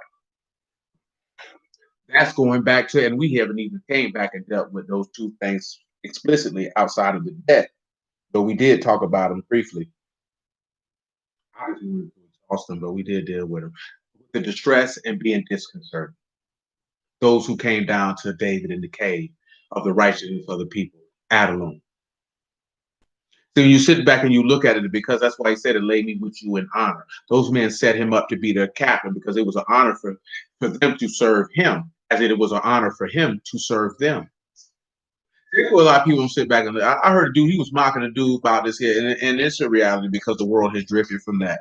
Of the fact that a man who is a leader will also serve. So if you're a leader, you're a servant leader. You have rule and you have authority, but you still would serve because you put the people before yourself.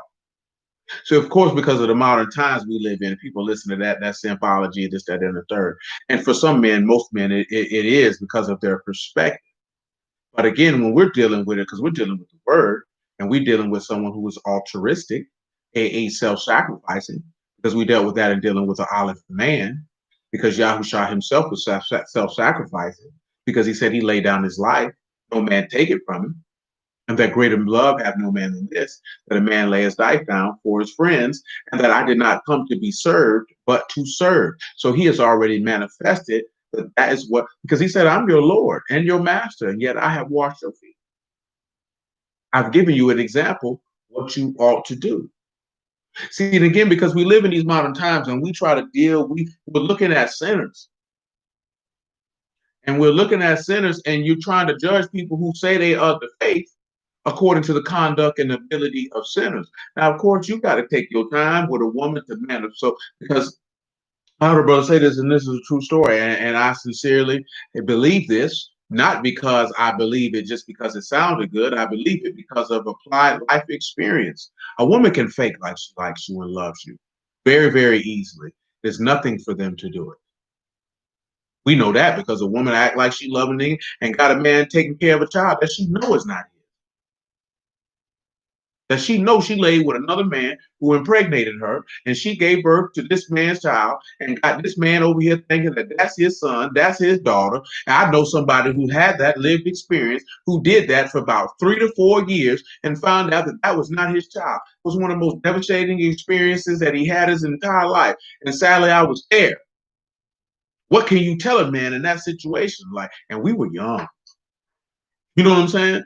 So it's even sitting back and looking at, I don't even know have the words to even give to you because I have no idea how you feel, because I have no idea how I would feel. All I know is that's a rotten whore who ought to be hung and slapped continuously, because that's the most evil, disrespectful thing that you could ever do to a man. But the point of what's going on, uh, but one of the things that with a man can't fake no love. He either love you or he don't.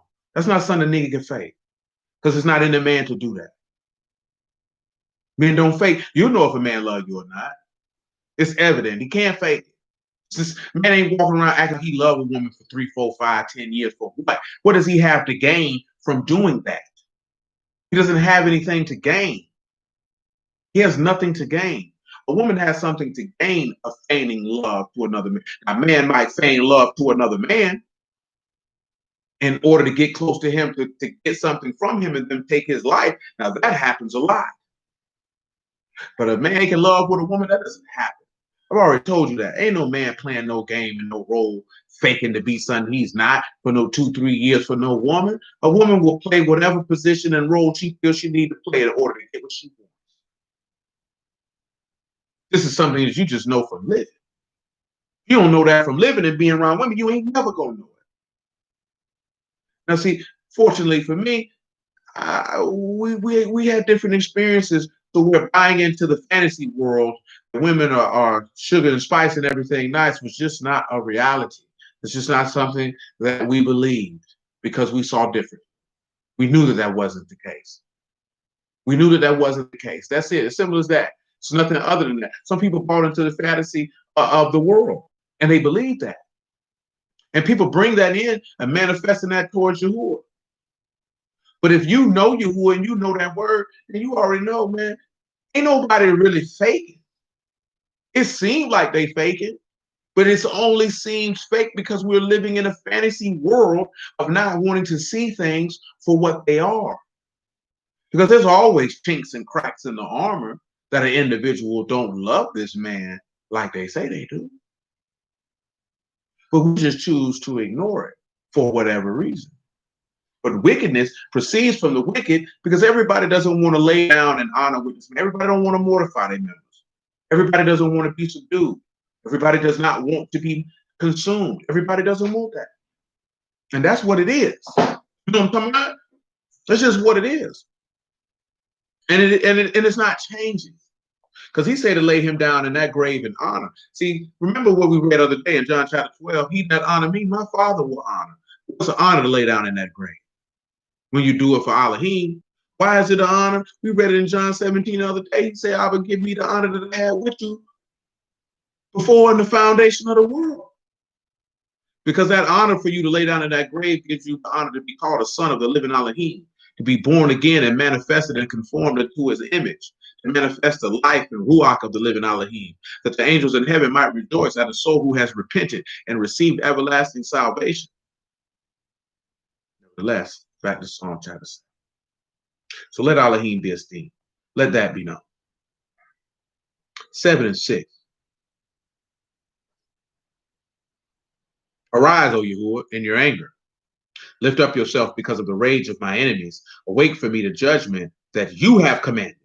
So shall the congregation of the people compass you about.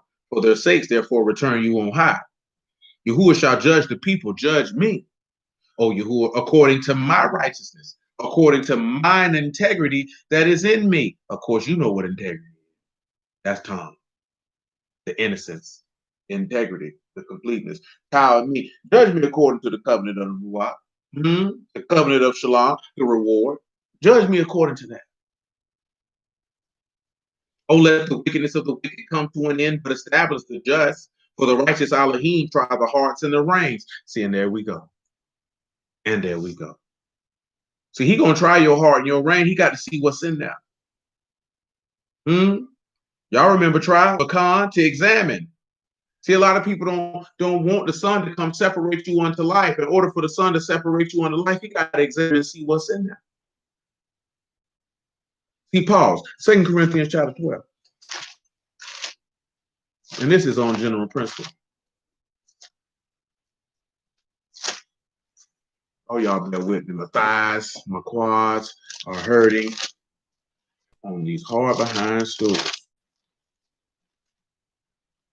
Now, I did train legs yesterday and earlier in the week. Yesterday was a little light, though. 13, my apologies, and not 12. 13 and 3. 2 Corinthians 13 and 3. First go round was a lot of drop sets, a lot of double rep method. A lot of drop sets, a lot of double rep method. Here we go. 2 Corinthians 13 and 3. Since you seek a proof of Mashiach speaking in me, which to you word is not weak, but is mighty in you. But though he was crucified through weakness, yet he lived by the power of Elohim. See, and again, when you look at that, David was in a position of weakness, yet he was in a position of strength by the power of Elohim. Because from the outside looking in, he running from somebody. But yet all the strength and power was with him. The person who was pursuing was also weak in him, but we shall live with him by the power of Elohim for you. Examine yourselves. Examine yourselves. Whether you be in the faith, prove your own selves. Know you not your own selves, how that Yahushua HaMashiach is in you, except you be reprobates. But I trust that you shall know that we are not reprobates. He said, examine yourself whether you be in the faith. Huh? Well, the only way you got to try your heart. See, a lot of people don't want to delve. And see, y'all don't even realize, I done told y'all this before. I done told y'all this before. A lot of the questions and the things that I ask you is for you to examine your own self. Because let me put it to you this way. Ain't none of y'all no churn. Most of y'all finna be 30 years old. Most of y'all are you're closer to 30 than you are to 20. You're not little kids anymore. You're grown men and women with offspring. So there's a level of down you, the people around you, but most importantly, your own self. And as a mature-minded individual, there are certain things that we should be able to plainly be able to eloquently convey to people at a moment's notice. But the reason why we can't do that is because, number one, we're not thinking about it. Usually survival plays a large role into that. Another role plays into it because most of the time, as I told y'all the other week, your daddy didn't do it. You did not have a male figure that came to you and caused you to provoke all in yourself, to constantly be able to examine yourself, the decisions that you make, the places that you go, individuals you choose to intertwine yourself with, and why you choose to intertwine yourself with them. If it's not someone from childhood, and even that from childhood, if you're still rolling with somebody from childhood, you would be able to be able to explain why a bond has been able to last for 10, 15, 20, 25 years. You know what I'm saying? You'll be able to tell it. You'll be able to say that. We're not able to do it because we don't talk about it. Because we don't like to think about certain things. Or we just out here floating, just existing, and don't even know why we're existing or why we're existing with who we're existing with. That leads to mentally weak, emotional, and critically and self-assessing, destitute individuals. The same way I told y'all, and I've asked y'all this numerous times over the course of the year, you should be able to plainly and distinctly tell somebody why you love even Yahuwah. It shouldn't even be nothing. That should be nothing. Oh yeah, Papa, what you mean? What do you mean? Pray tell my good sir, of what do you speak? How dare you? You know why that's important? Because if an individual sees that you can confidently and plainly and distinctly elucidate on what it is that you're a part of, or why you love who you love, or why you roll with who you roll with, that will allow them to engender confidence of listening to what you have to say. Because they know that you have strong command of the decisions that you are making and why you made them. Because I'm being honest with you, if you was to go in a more professional type setting and they ask you questions and you can't answer them, then people are not fooling with you. They're going to view you as an individual who is stupid. Someone who is not going to have the ability to be able to actually be a part of something and know why they have a desire to be a part of it. See, and I'm mentioning this also because my man Gonzo, they just they have a quarterly vision meeting. Every single solitary person who I've ever spoken to who works for Cash Geeks can tell you plainly why they like working there, what they do, why they do it, and why they absolutely enjoy it. There's not a single solitary hesitation in their mind. If you were to ask them why you work for Cash Geeks, why you like working there, they'll tell you in a heartbeat.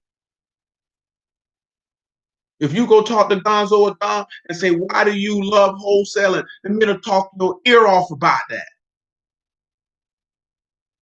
No hesitation. Now, of course, with them, they have a podcast. You know, that conversation get brought up a lot. But even if it didn't, because I've talked to Gonzo about that before that podcast junk was even a reality. It's just what it is. So if we say we love Elohim, it should be nothing to say why you do and why you be able to say it confidently and distinctly. It wouldn't even catch you off guard if someone asked you that. Because we're adults now. So you have to have a more mature way of thinking. As the text tell you, when I was a child, I thought as a child, I spake as a child, but when I became a man, I put childish things away. So an immature type of mentality and thought process of viewing and navigating through life must be discarded and cast away. You're raising men child. You got men children, man childs, young women. We can't think like kids anymore. Can't think that way anymore. Because it's going to negatively affect your offspring. These are things that are not readily conveyed in our society, so it makes us uncomfortable. Because that's, and why? Because they keep you rolling with mindless drivel.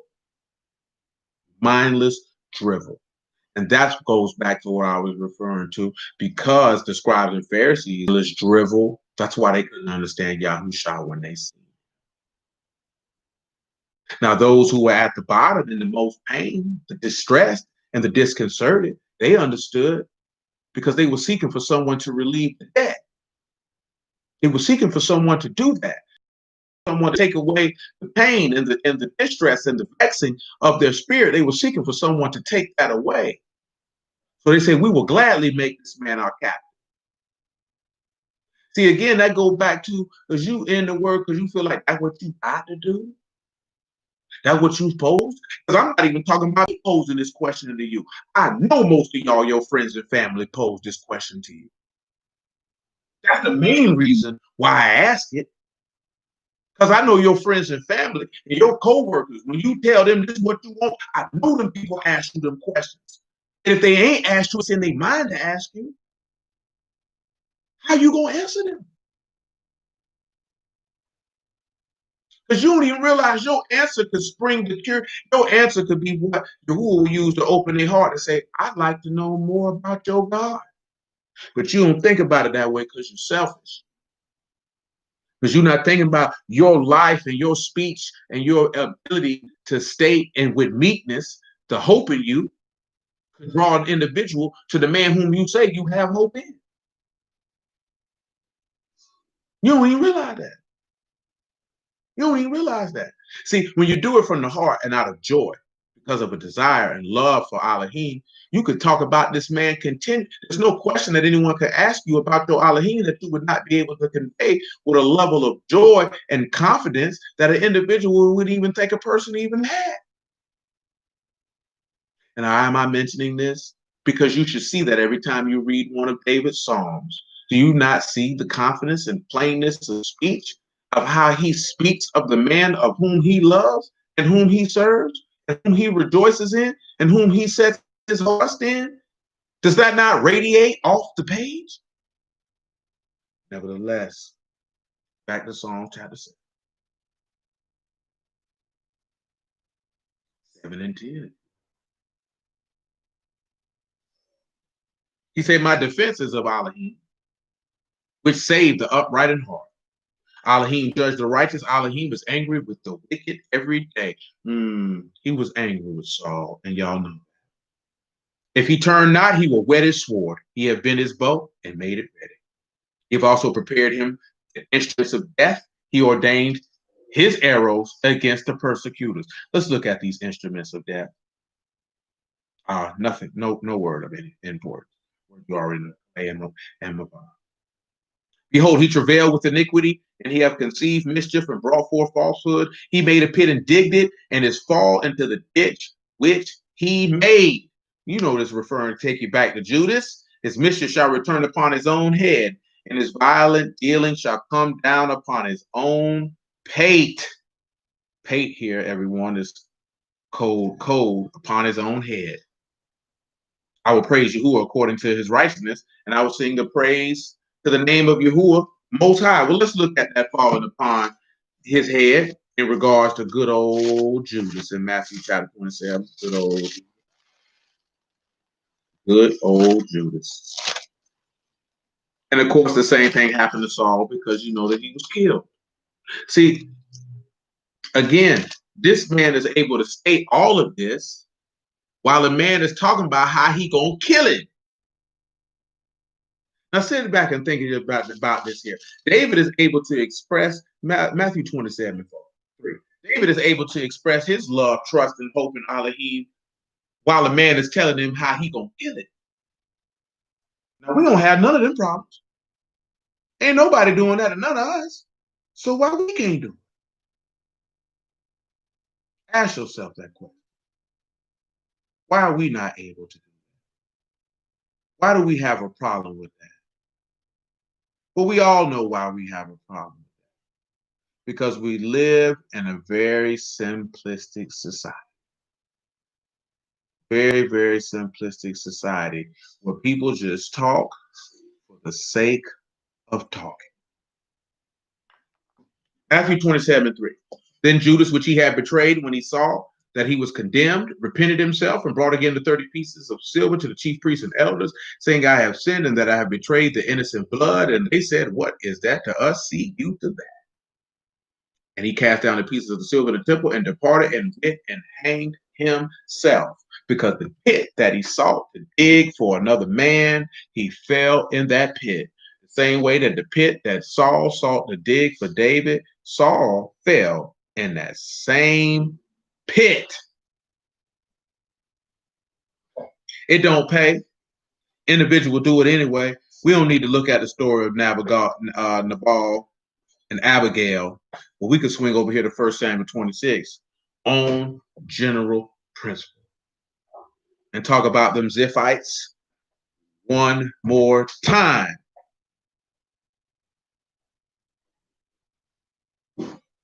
First Samuel 26:1. And the Ziphites came unto Saul to Gibeah and said, do not David hide himself in the hill of Hakil, which is before Jeshimon?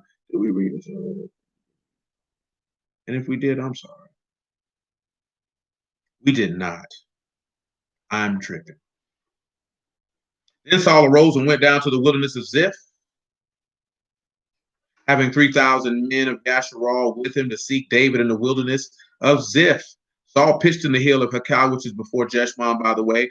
David abode in the wilderness, and he saw that Saul came after him in the wilderness. Now, I want you to pause, and I want you to come to Psalms 63. Hold 1 Samuel 26 and come to Psalms 63. We're going to jump ahead with it and then let the story play out. A psalm of David, this is verse 1 of Psalm 63. A psalm of David when he was in the wilderness of Yehuda. O Elohim, you are my Elohim. Early will I seek you. My soul thirsts for you. My flesh longs for you in a dry and thirsty land where no water is. See, again, he told you that he would put water in the pit where there was no water. He already told you, come unto me, all you that are thirsty. For well, I didn't say it wrong, but what we read in John 7:37. My apologies. I went blank on it. I know exactly. If any man thirst, let him come unto him and drink. He said his flesh longed for him in a dry and thirsty land where there is no water. See, that take you back. See, the people, when they were in the wilderness, they were longing for water, but they were longing for natural water and spoke against Elohim, and he gave them water anyway. Remember, all of them drank from the same spiritual drink, from the same spiritual rock, that rock being Mashiach. Do you long for do you seek this man early? Do you long for him? Now that's Shakar. Remember that's to seek earnestly, to look for diligently. Do your soul thirst for that man? Or are you the one who he give water to, that he might be dropping coals of fire on his head? I don't know. Verse 2, to see your power and your esteem, so as I have seen in the sanctuary. Listen to what this man is about to tell you. Because your loving kindness is better than life. Because your loving kindness is better than life, my lips shall praise you. Now, y'all know that's Chesed. You know that this man's goodness, kindness, and faithfulness is better than life. See, that's the aspect that we don't want to sit back and realize. Man, Elohim gave his only begotten son that you should not perish, but you should have life. He He said, I came that you might have life and that you might have it in more abundance. If you don't understand that this man's loving kindness is better than life, you're going to hell. You know what I'm talking about? Ain't even no other way to put that, because he told you on you with an everlasting love. And with kindness will I draw you. With loving kindness will I draw you. He told you that. He expressed that in his name in Exodus 34. When he said, this is Yahuwah. He told you loving kindness was a part of who he is. What are we going to do with that? How are we going to reconcile serving a God that great? And you mean to tell me that we don't have the ability to tell people why we love this man? You can't make that plain? That catch you, how that catch you off guard? Why we have to ask ourselves why that catch you off guard? Why is that something that we're not even thinking about? I mean, if we ain't thinking about it, I mean, we ain't meditating on this law day and night. I mean, we don't trust him, because whoever mind is stayed on you, he trusting you for trusting you who has everlasting strength. I mean, that man ain't on your mind. He was always on David's mind. That's why he went in the wilderness and dwelt with an angry and contentious woman. And even in the midst of that angry and contentious woman, who is really his enemy, he loved his enemy and showed forth the love of Elohim to her condemnation. Because your loving kindness is better than life, my lips shall praise you. Thus will I bless you while I live. I will lift up my hands in your name. My soul shall be satisfied as with marrow and fatness. That should take you to Genesis 27 of what he blessed Jacob with. My mouth shall praise you with joyful lips. When I remember you upon my bed and meditate on you in the night watches. Meditate. Haggah. Again, that's to meditate. Imagine. Muse. Think, if you will. You think about this man upon your bed.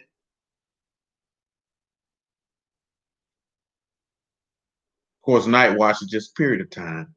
Night watch. Listen what he said. Why? Because you've been my help. Let me see if we put it to you this way. We know that Yahushua was in that grave, in Adullam, righteousness of the people in that cave, that sepulcher that no man had ever been laid, as with Adam. And he remembered Elohim upon his bed. How do we know that? Because he preached to the Ruachs in prison. So he was thinking and musing upon this man in that period of time in that grave, and took that information to those souls who had came before him, that they might be justified in the Ruach. Praise the Lamb. Verse 7, because you have been my help, therefore in the shadow of your wings will I rejoice. My soul follow hard after you. Your right hand uphold me. Follow hard as the Vak, Dalet, Bat, and Kuf. The sacrifice of the last Adam. And what does it cause you to do? What does the Vak mean? To cling, to stick, to stay close, to cleave, to keep, to follow closely, to overtake, to catch, to be joined together, to be made one. I will make them one in me as I am and in you. You follow hard as your soul follow hard after this man, that he might make his abode with you. You cleave and stick close to this man. See, a lot of people talk about, we don't want no clingy man or woman, that they're the case. And in the carnal sense, I understand. But in the spiritual sense, your husband wants you to cling to him very closely.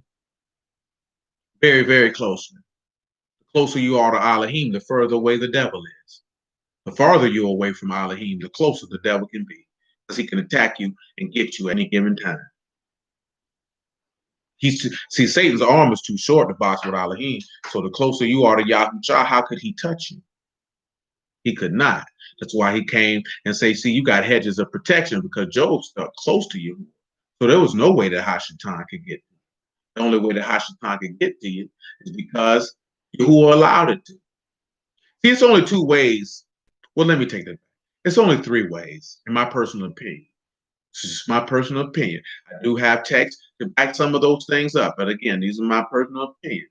That the way Satan can come in and get you. No, I'm not. And these are in no particular order of importance. If you would. Number one, you stray from Elohim. Your mind is not stayed on him. Your mind is not focused on him. You become focused about the cares and affairs of this life and the deceitfulness of riches, and that can allow him to sneak right on up and take you captive.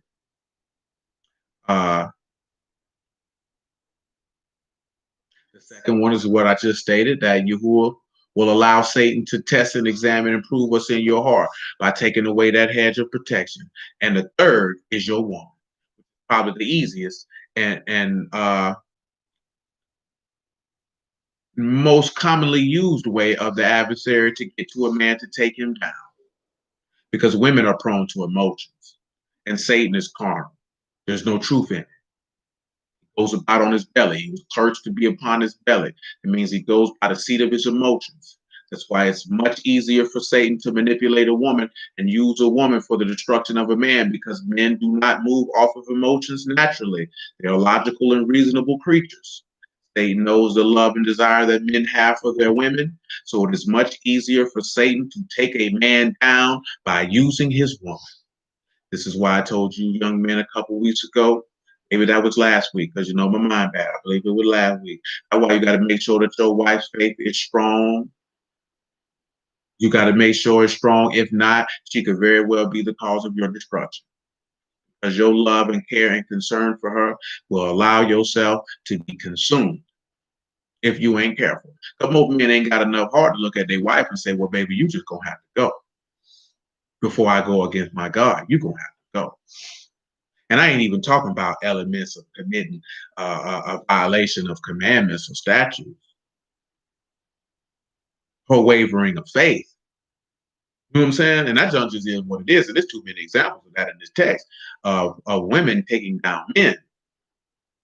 And they take them down because of the love and care that a man will have for his woman. That's why he goes after the woman, because the woman and the adversary are on the same plane, because they go by their belly or the seat of their emotions. It doesn't mean that the woman is the devil or Satan. That's not what that means. It means they're emotional. Satan is an emotional being, meaning he's carnal, he's fleshly.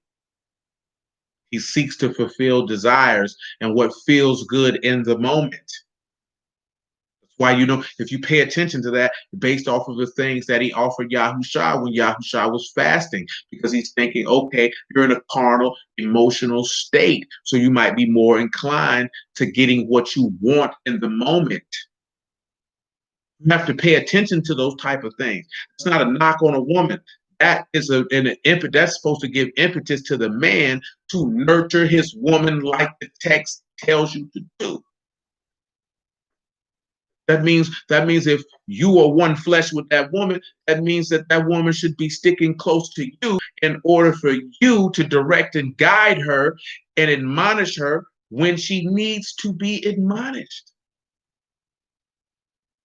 That's what that means. Because if not, she's going to go by her emotions. It's in her nature to do it.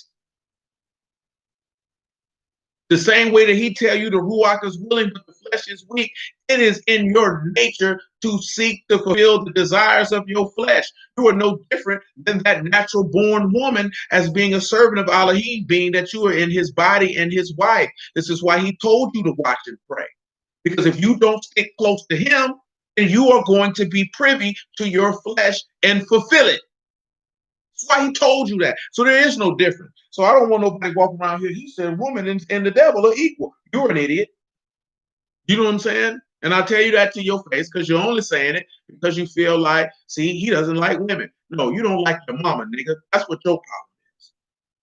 And you don't want to tell her that you felt like she ruined your life. But that's not my problem. You understand? That's not my problem. What my problem is that these men have to be able to protect themselves, their wives, and their children. That's not no knock on no woman. That's your wife. That's your possession. You're supposed to guide and lead her and protect her from herself. Now, of course, everyone is responsible for their own conduct. But you got to be able to understand and know she is not you. She doesn't think like you. She's not going to move like you. She can be enticed by things that you would never be enticed by, because you are not an emotional creature by nature. And as soon as us men begin to understand that she is not a logical and rational thinking creature, that is not how she is wired. She's not wired that way. How do we know this? Because Yahuwah know your frame, that you are but dust. So God know that you are flesh and blood, not ruach. So why would he expect you to think and move like he moved when you're not the same as him? So again, that takes us back to a conversation that we done had many a day, many a time. You have to dwell with your wife according to knowledge. You have to know and understand. She's not like me. She's not like me. So she could be faced with the same thing. You be like, well, why you ain't do this? Well, did you examine? Did you teach her what to do? Did you give her the instruction and the admonishment and the guidance to know what to do when faced with certain situations? Or did you just assume that she would do what you would do because she's your wife? That's the wrong way of thinking. That's a recipe for disaster and frustration for yourself. That's why it's a recipe for disaster, because you're going to end up frustrating yourself. If you want her to think like you think and do like you do, you have to do the same thing your husband did for you. Sit down and teach it to her then. Give her the instruction and the words that she needs for your mind to be her mind. Is that not what your husband did? Y'all let me know. Somebody tell me, is that not what your husband did? Did not Yahushua come down here and give you the words that your mind to be his mind? I just need two witnesses to let me know that that's what he did.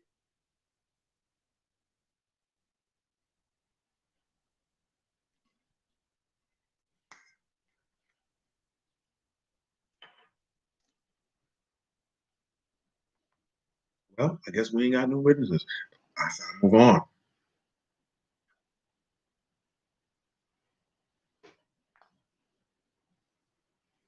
Psalm 63 and 8. My soul follow hard after you. Your right hand uphold me. Well, amen. I appreciate that. But those that seek my soul to destroy it shall go into the lower parts of the earth. They shall fall by the sword, their portion. They shall be portion for foxes.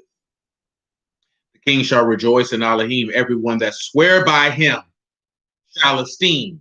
But the mouth of them that speak lies, all shall be stopped.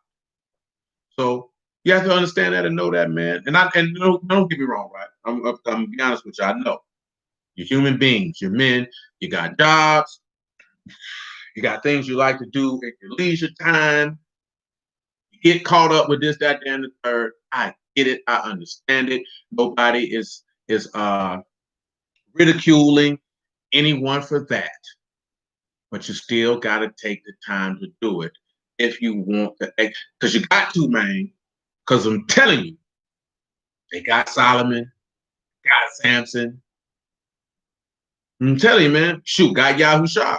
By means of a whorish woman is a man brought to a piece of bread. You know what I'm saying? Woman could take you down. Got Adam. It's not intentional. It's not like she's intentionally setting out to do that.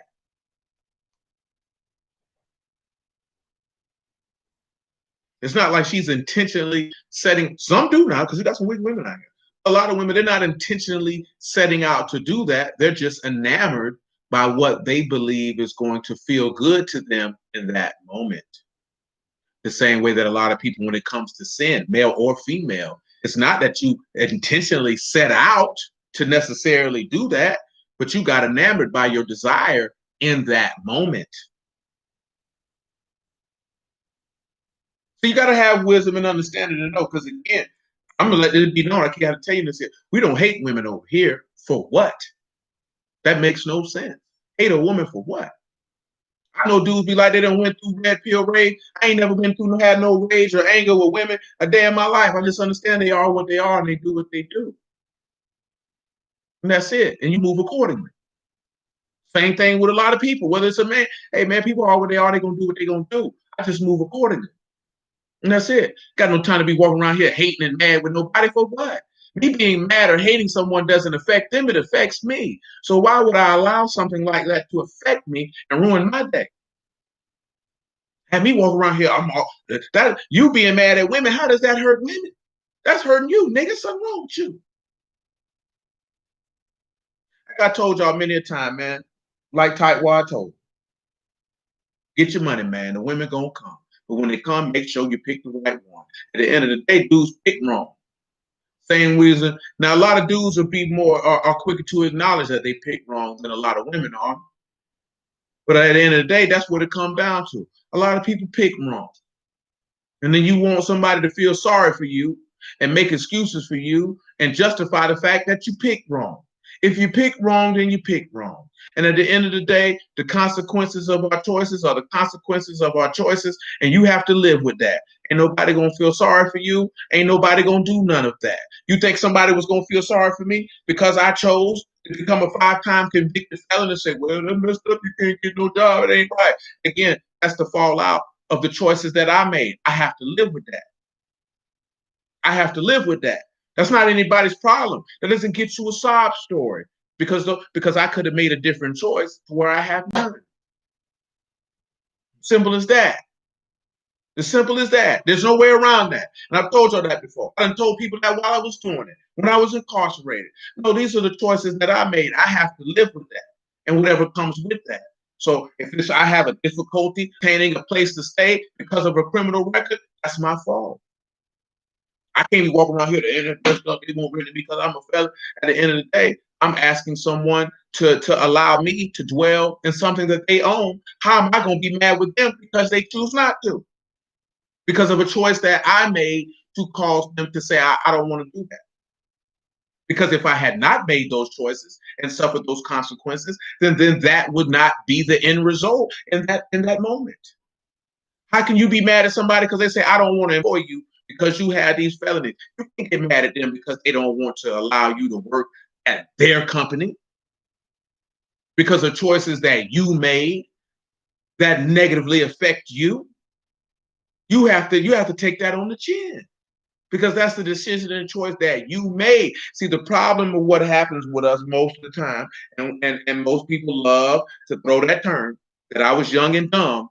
Inexperience and stupidity does not absolve us of the consequences of our actions. I can say that is one thing that I was taught from the time that I was a small child. You have to accept responsibility for the consequences of your actions.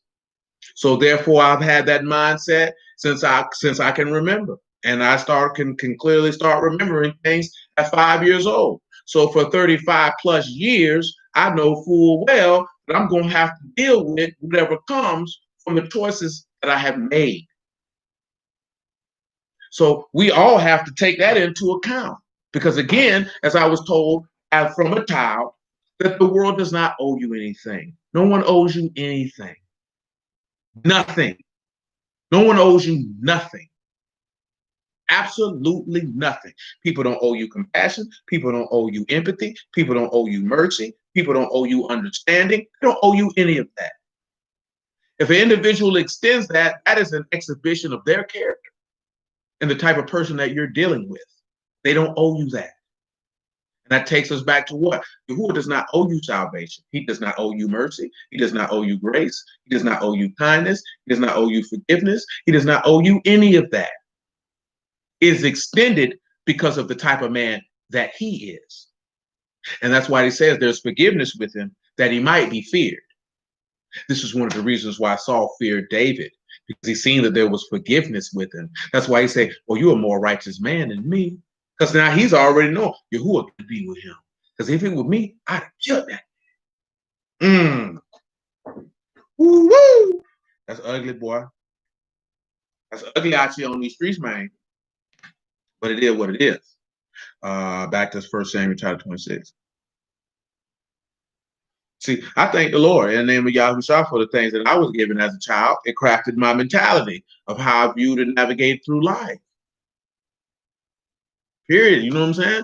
Because I know that those two elements of the world not owing you anything and taking responsibility for your actions is the hallmark of what it is to be a man.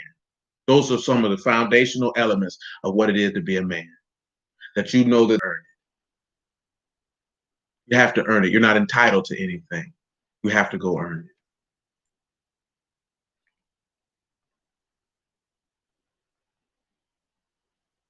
Where did we stop? We're in verse 4, 1 Samuel 26.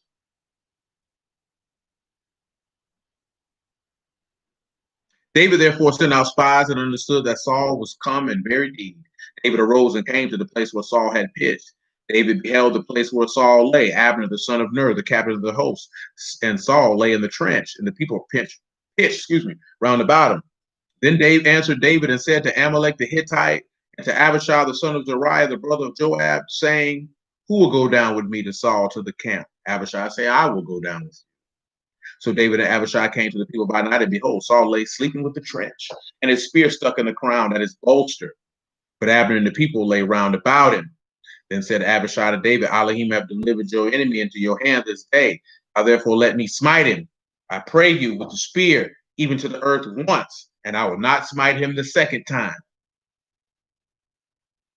David said to Abishai, destroy him not, for who can stretch forth his hand against you who is anointed and be guiltless? What did them people say? Let his blood be on our children's children. You can't stretch forth your hand against Yahushua and think you're going to be guiltless. Well, that's Yahuwah's anointed. See, they ain't ready for that. You understand? Remember, right? Every time that we go against this man's words, as if we stood out there and said, crucify him, crucify him. We done straight. I thank the Lord. And we will move on. 3 and 14.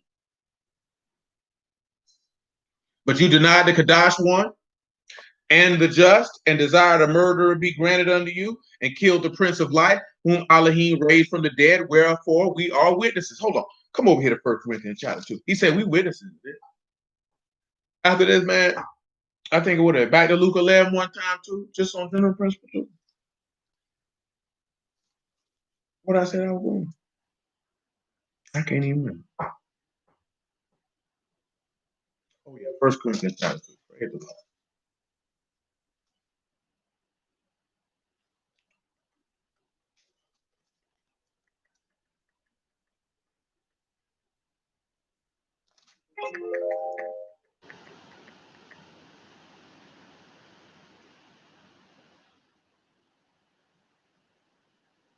Okay, verse 6. I know I was.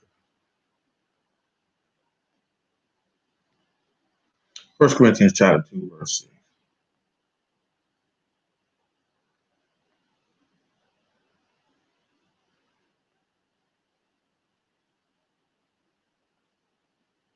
Howbeit we speak wisdom among them that are perfect, yet not the wisdom of this world, nor of the princes of this world, that come to nothing. But we speak the wisdom of Elohim in a mystery, even the wisdom which Elohim ordained before the world under our esteem, which none of the princes of this world knew. Had they had known it, they would not crucify the Lord of glory. See, if they would have known it, they would have known that they weren't going to be guiltless. See, remember, Peter made a statement. He said, I hope you did this in your ignorance. I hope you told David that he had killed Saul. He was like, nigga, what?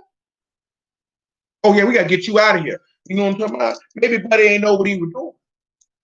You can't put forth your hand on you who is anointed.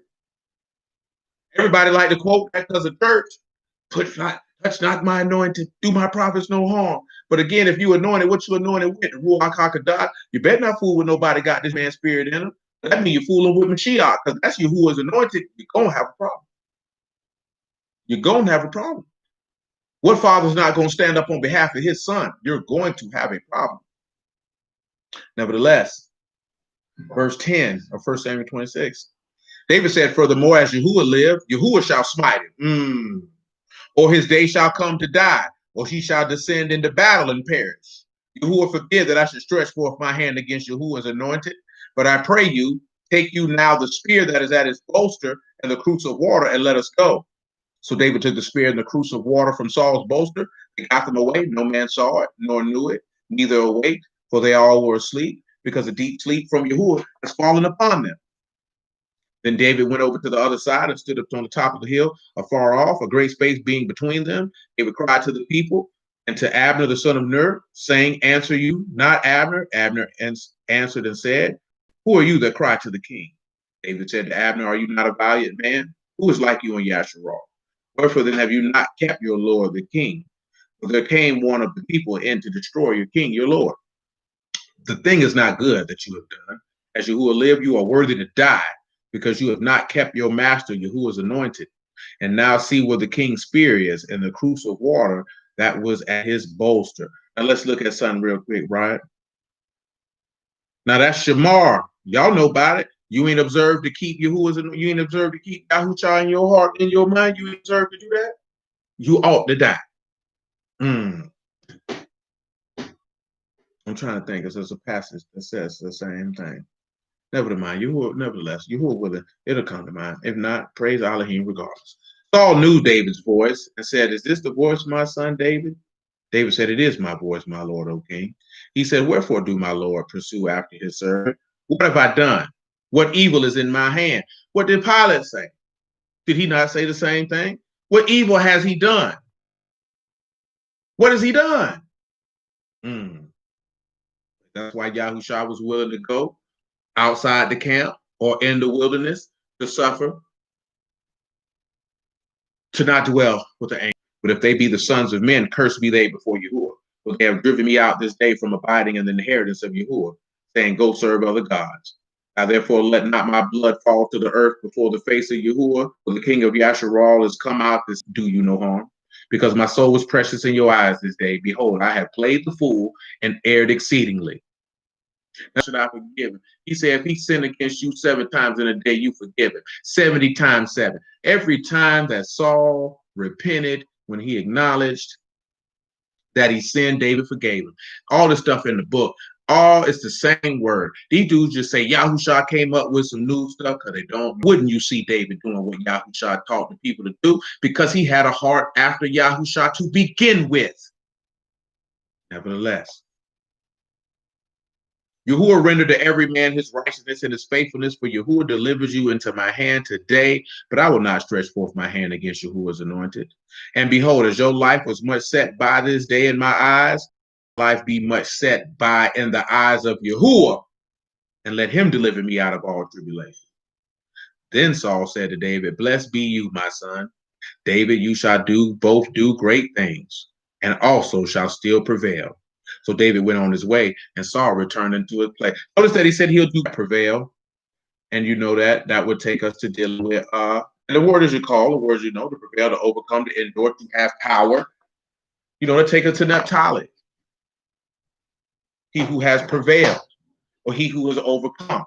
Give good cheer. I've overcome the world. Who is he that overcome the world? He that believes that Yahushua is the son of Elohim. It is a beautiful thing to have understanding of the righteousness of the living Elohim. Many, many people upon this earth do not have it. And because they do not have it, they do not have the ability to understand and know. So therefore, because they don't have the ability to understand and know, many men commit many sins that have them set apart from being a partaker in everlasting life. Many, many men. It's a dangerous place to be. It ain't where you want to be. You want to be in a better place than that. I want to go to Psalms 18 on general principle. It's a long psalm, to say the least. And we'll talk about a few things here and there as far as how it relates to the gospel. And we will conclude this matter. Because, of course, we all know that he delivered David from Saul, and whatever, of course, the case may be. But Psalms 18 and 1. To the chief musician, the psalm of David, the servant of Yahuwah, spake unto Yahuwah the words of this song in the day that Yahuwah delivered him from the hand of all his enemies and from the hand of Saul. And he said, I will love you, O Yahuwah, my strength.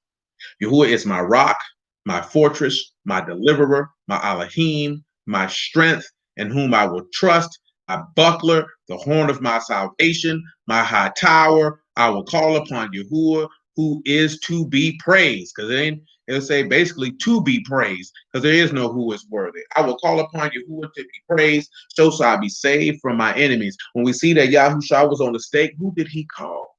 Who did he esteem? His father.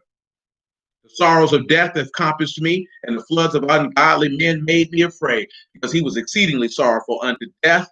Sorrows of hell have compassed me, and the snares of death have prevented me. In my distress, I called upon Yahuwah and cried unto my Elohim. He heard my voice out of his temple. My cry came before him, even into his ears. Then the earth shook, as you see it in Matthew 27. Trembled the foundation also of the hills, moved and was shaken because he was wroth. There went up smoke out of his nostrils and fire out of his mouth. Devoured coals were kindled by it. He bowed the heavens also and came down, and darkness was under his feet. He rode upon a cherub and did fly, yea, he did fly upon the wings of the wind. He made darkness his secret place. His pavilion round about him were dark waters and thick clouds of the skies. At the brightness that was before him, his thick clouds passed hailstones and coals of fire. Who also thundered in the heavens, the highest gave his voice, hailstones, coals of fire. Yea, he sent out his arrows and scattered them. He shot out lightnings and discomfited them. You could tell that this is regarded to the time of his coming. That you could read about in Matthew 19, Revelation 19, Revelation 20, 21, if you want, Isaiah 3, Book of Nahum. We go on for days. Haggai, even Ezekiel. The channels of the waters were seen, and the foundation of the world was discovered at your rebuke, O Yahuwah, at the blast of the breath of your nostrils. He sent from above, he took me, he drew me out of many waters. Now, if you're looking at being drawn out of many waters, it should take you to thinking about Moses. And of course, being drawn out of waters, you get drawn out of a pit where there was no water. But because he extended the Ruach HaKodesh in the grave, there is water. Because when he say he sent from above, he took me. And he sent from on high, took him out of the grave. He delivered me from my strong enemies and for them which had hated me, for they were too strong for me. When you look at it in regardless, of course, we know the scribes and the Pharisees were not too strong for Yahuwah. But in that instance of him being a man, they were. They compassed him round about with swords and staves and took him. At that time, Saul was too strong for David, but at the end of the day, they had the strength of all strengths, of which could not be defeated. They prevented me in the day of my calamity, but Yahuwah was my stay. He brought me forth also in a large place. He delivered me because he delighted in me. Yahuwah rewarded me according to my righteousness, according to the cleanliness of my hands have he recompensed me. For I have kept the ways of Yahuwah. I have not wickedly departed from my Elohim. All of his judgments were before me. I did not put away his statutes from me. I have hidden your word in my heart that I might not sin against you. That's why he tell you to lay up your treasures in heaven, where moths cannot corrupt and thieves do not break through and steal. See, if the word is in your heart, who can take that from you? Absolutely no one. That's why he said those who hear the word and don't understand it, the adversary comes and takes away what was already sown in their heart. I was also upright before him. I kept myself from my iniquity. Therefore have Yahuwah recompensed me according to my righteousness, according to the cleanliness of my hands in his eyesight. That's why you must be born again of water and the Ruach, or you cannot inherit the kingdom of Elohim. With the merciful, you will show yourself merciful, and with an upright man, you will show yourself upright. See, that's what a lot of people want to look at. Because David showed himself merciful to Saul, why do you think Yahuwah showed mercy to David when he got caught out there slacking, doing what he did with Uriah the Hittite and Bathsheba? Why do you think Yahuwah showed him mercy? He could show him, as it tells you right, I will extend unto you the mercies of David. He can show mercy to David because David consistently showed mercy to Saul. This is why he tell you to love your enemies, to show mercy. That's why he told you, be merciful as your Father in heaven is merciful, because mercy rejoices against judgment. That's why he told you, deal with the weightier matters of the law, judgment, mercy, or faith, of which individuals don't want to talk about. See, what we talking about, man, that's that Christian stuff. You're a jerk and an idiot. He spoke death against his own head when Nathan the prophet gave him the similitude or the parable of his actions. And Yahuwah showed mercy to him because he showed mercy. So that mercy that he showed rejoiced above the judgment that said he ought to die. With the pure, you will show yourself pure, and with the froward, you will show yourself froward. See, Yahuwah is a mirror. See, Yahuwah is going to give you exactly what you give him. See, that's what a lot of people don't like, when someone is a mirror and you really just see your own behavior. Now you mad, but you ain't mad with them. You're mad with yourself. For you will save the afflicted people and will bring down high looks. For you will light my candle. Yahuwah my Elohim will enlighten my darkness. For by you I have run through a troop, and by my Elohim I have leaped over a wall. As for Elohim, his way is perfect. The word of Yahuwah is tried. He is a buckler to all those that trust in him. Who is Elohim, save Yahuwah? Who is a rock, save our Elohim? Is it Elohim that gird me with strength and make my way perfect? He make my feet like hinds feet, and he set me upon my high places. He teach my hands to war, so that the bow of steel is broken by my arms. You have also given me the shield of your salvation. Your right hand do uphold in me, and your gentleness have made me great. Let's look at gentleness. And humility. Your humility has made me great. Now, when we sit back and look at it, right? Yahushua told you to come unto him because he is meek and lowly of heart. Text also tells you, whether it be in Psalms or whether it be from the Lord, that the meek shall inherit the earth. He say he abases the proud and gives grace unto the humble. Because what is more? Because the Son humbled himself, even unto death, which again I lay down in the dust and honor. So are you willing to be consumed and subdued in order for life to come about? Are you willing to humble yourself as the Son humbled himself and was consumed and subdued so life could come? Because see, the ability to yield and humble yourself in this situation is what will allow you to live. See, most individuals won't be saved because they refuse to humble themselves. They refuse to do it. See, most men refuse to humble themselves one to another. Most women refuse to humble themselves to a man, which in turn doesn't allow the children to humble themselves to anyone. So you have a bunch of self-entitled, disobedient, disrespectful, unrepentant, arrogant bastards running the earth. That's what happens. That's how the fear of Elohim is not in the land. Feel like there. Verse 36. You have enlarged my steps under me, that my feet did not slip. And of course, that holding me up, take you to the epistle of Jude, under him that is able to keep you from falling, because he will hold you up with that fellowship of the right hand. Because if two is better than one, because if who fall, who will get him up? Praise the Lord. I have pursued my enemies and overtaken them, neither did I turn again till they were consumed. I have wounded them that were not able to rise. They are fallen under my feet. You have girded me with strength unto the battle. You have subdued under me those that rose up against me. You have also given me the necks of my enemies, that I might destroy them that hate me. They cried, but there was none to save them. But he answered them not. Take you to Proverbs 1 for that. He don't care. That man get back here when he hear them cries, nigga, with your wicked self. Then did I beat them small as the dust before the wind. I did cast them out as the dirt in the streets. There shall be weeping and gnashing of teeth. That what the man told you. Then you have delivered me from the strivings of the people. You have made me the head of the heathen. A people whom I have not known shall serve me. As soon as they hear of me, they shall obey me. The strangers shall submit themselves unto me. See, that's what they're not. And now he talking about heathens, Gentiles. We got Shema Ozen. Ozen is the ear. So as soon as they hear, they gonna believe, and they gonna obey him. See, and that's what I remember a long, long time ago. Now, when you got strangers here, you got Ben the car.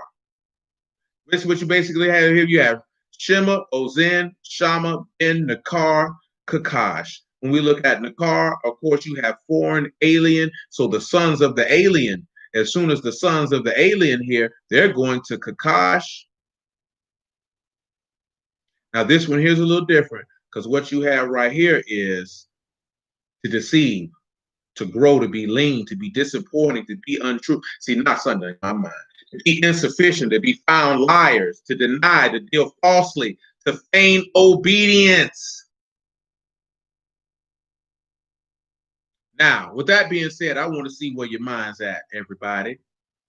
It said, as soon as they hear of me, they shall obey. The strangers shall submit themselves unto me. So the sons of the alien will feign obedience. What does that link us to in this text? About as soon as they hear of him, that they're going to feign, that they're going to obey. I give you a couple minutes to think about it. Now, you already know I'm waiting on you. I'm going to see. This could be a tough one.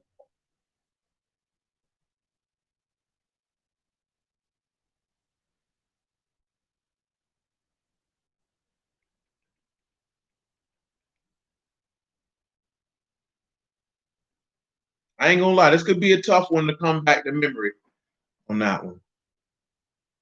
Oh, no, no, no, no, no. The apostles didn't fake obedience. And remember, he said strangers. So it's the sons of the aliens. So sons of strangers, Gentiles, if you will, they are going to fake obedience.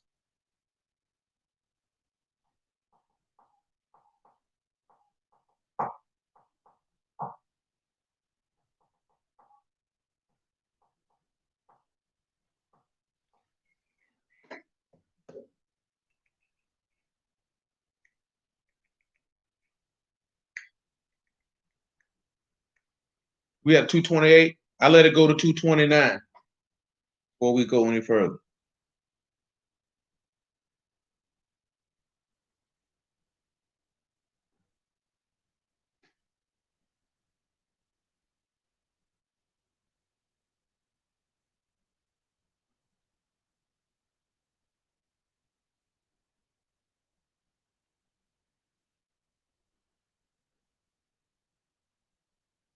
That about 30 more seconds. Y'all stumped? Ain't nobody got no idea? Does it have you like, I don't know. What is this of which you speak? I do not know this of which you speak.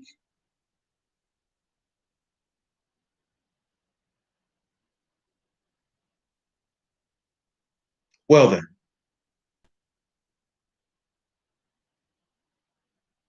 That's what it says, but when it says that, that's what I was reading. Actually how it reads. It says, as soon as they hear of me, they shall obey me. The stranger shall submit themselves unto me. It reads, Shema, Ozen, Shama, Ben, Nakar, Kakash. How it reads. So when it leads off with that, of course, you got Shema. So as soon as they hear, the ear hears, they're going to obey. Ben is what you have for me, the strangers. So you have son. Under that Ben is Nakar. So it's Nakar is the son of the alien. But submit is to fail or to be disappointing.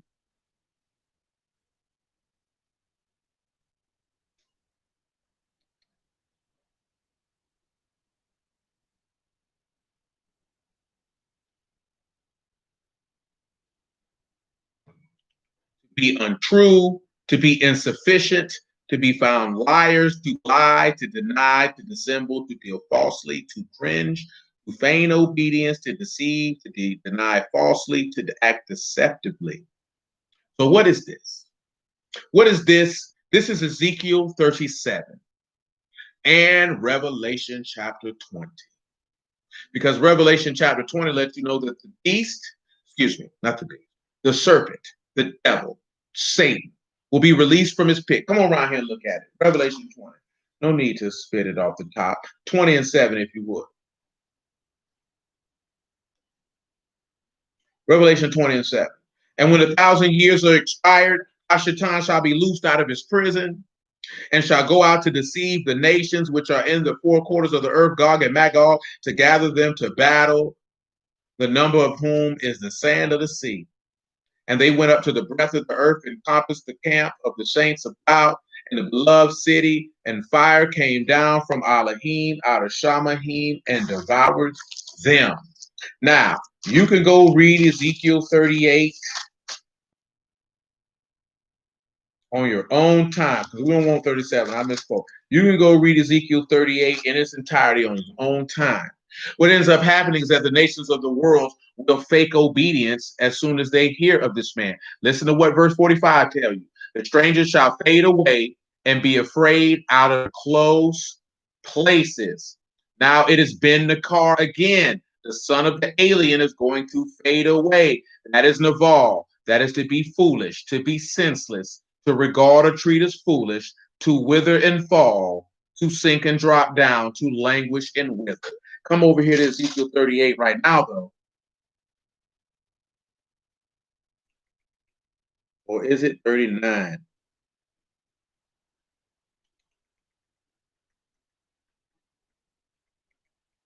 Oh, you know what?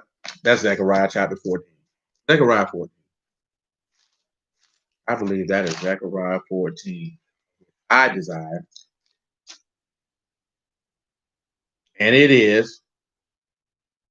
And it is. Zechariah chapter 14 and verse 11. And the men shall dwell in it, and there shall be no more utter destruction, but Jerusalem shall be safely inhabited. It shall be the plague whereof Yahuwah will smite all the people in their holes, and their tongue shall consume away in their mouth. Now, return back to Ezekiel chapter 38. They will be consumed with fire and be utterly destroyed. You just seen that in Revelation chapter 20. Let's let Ezekiel tell you the same. Ezekiel chapter 38.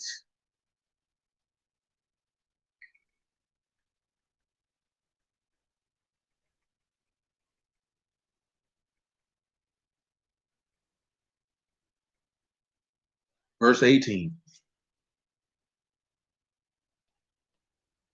And it will come to pass at that same time when God shall come against the land of Yasharal, saith Yahuwah Elohim, that my fury shall come up in my face. For in my jealousy and in the fire of my wrath have I spoken. Surely in that day there shall be a great shaking in the land of Yasharal, so that the fishes of the sea and the fowls of the heaven and the beasts of the field and the creeping things that creep upon the earth and all the men that are upon the face of the earth shall shake at my presence. The mountains shall be thrown down, the steep places shall fall, every wall shall fall to the ground, and I will call for a sword against him throughout all my mountains, saith Yahuwah Elohim. Every man's sword shall be against his brother. And I will plead against him with pestilence and with blood. I will rain upon him and upon his bands and upon many people that are with him, a overflowing rain and great hailstones, fire and brimstone. Thus will I magnify myself and sanctify myself, and I will be known. Praise Elohim. He's going to kill them all because they're going to fake obedience, and now I got to come through and kill. I got to come through and kill. Verse 46 of Psalms 18. Yahuwah live. Blessed be my rock. Let Elohim of my salvation be exalted. It is Elohim that avenged me and subdued the people under me. He delivered me from my enemies. You lift me up above those that rise up against me. You have delivered me from the violent man. Therefore will I give thanks unto you, O Yahuwah, among the heathen, and sing praises unto your name. Great deliverance give he to his king, and show mercy to his anointed, to David and his seed forevermore. Which, of course, you know that that's dealing with the mercy he showed to Yahushua and to us, his seed after him, because it's not seeds of many, but seeds of one, that seed being Mashiach. And with that being said, hallelujah. Yahushua the word. I appreciate y'all time this evening. Bless y'all at the house of Elohim in the name of Yahushua. Prayerfully, everybody understood who is good, and his mercy endures. And give thanks to his word. Give praise to his name for understanding. And let us just weigh and consider what we heard, what we know, hold fast to it, and show forth the love. There's no more that we need to do in this matter. At this point, we will just but let Elohim be esteemed. Without Yahuwah, where would we be? We would be in our sins, and we would be his enemies. And just always remember this here, right? That at one time, we were his enemies, and he allowed us the opportunity to not be his enemies, but to not only be his servants, but to be his friends and to be his sons and daughters. That level of love that an individual can show to his enemies is a level of love that we can show unto ours with no excuse whatsoever. You're not even extending the offer of taking someone to turn them into not only your friend, but your offspring, who was your enemy, someone who hated you and openly showed that they hated you. And he loved you enough to die in order for you to no longer be his enemy. Look at the conduct of David when dealing with his enemy. We have no excuse.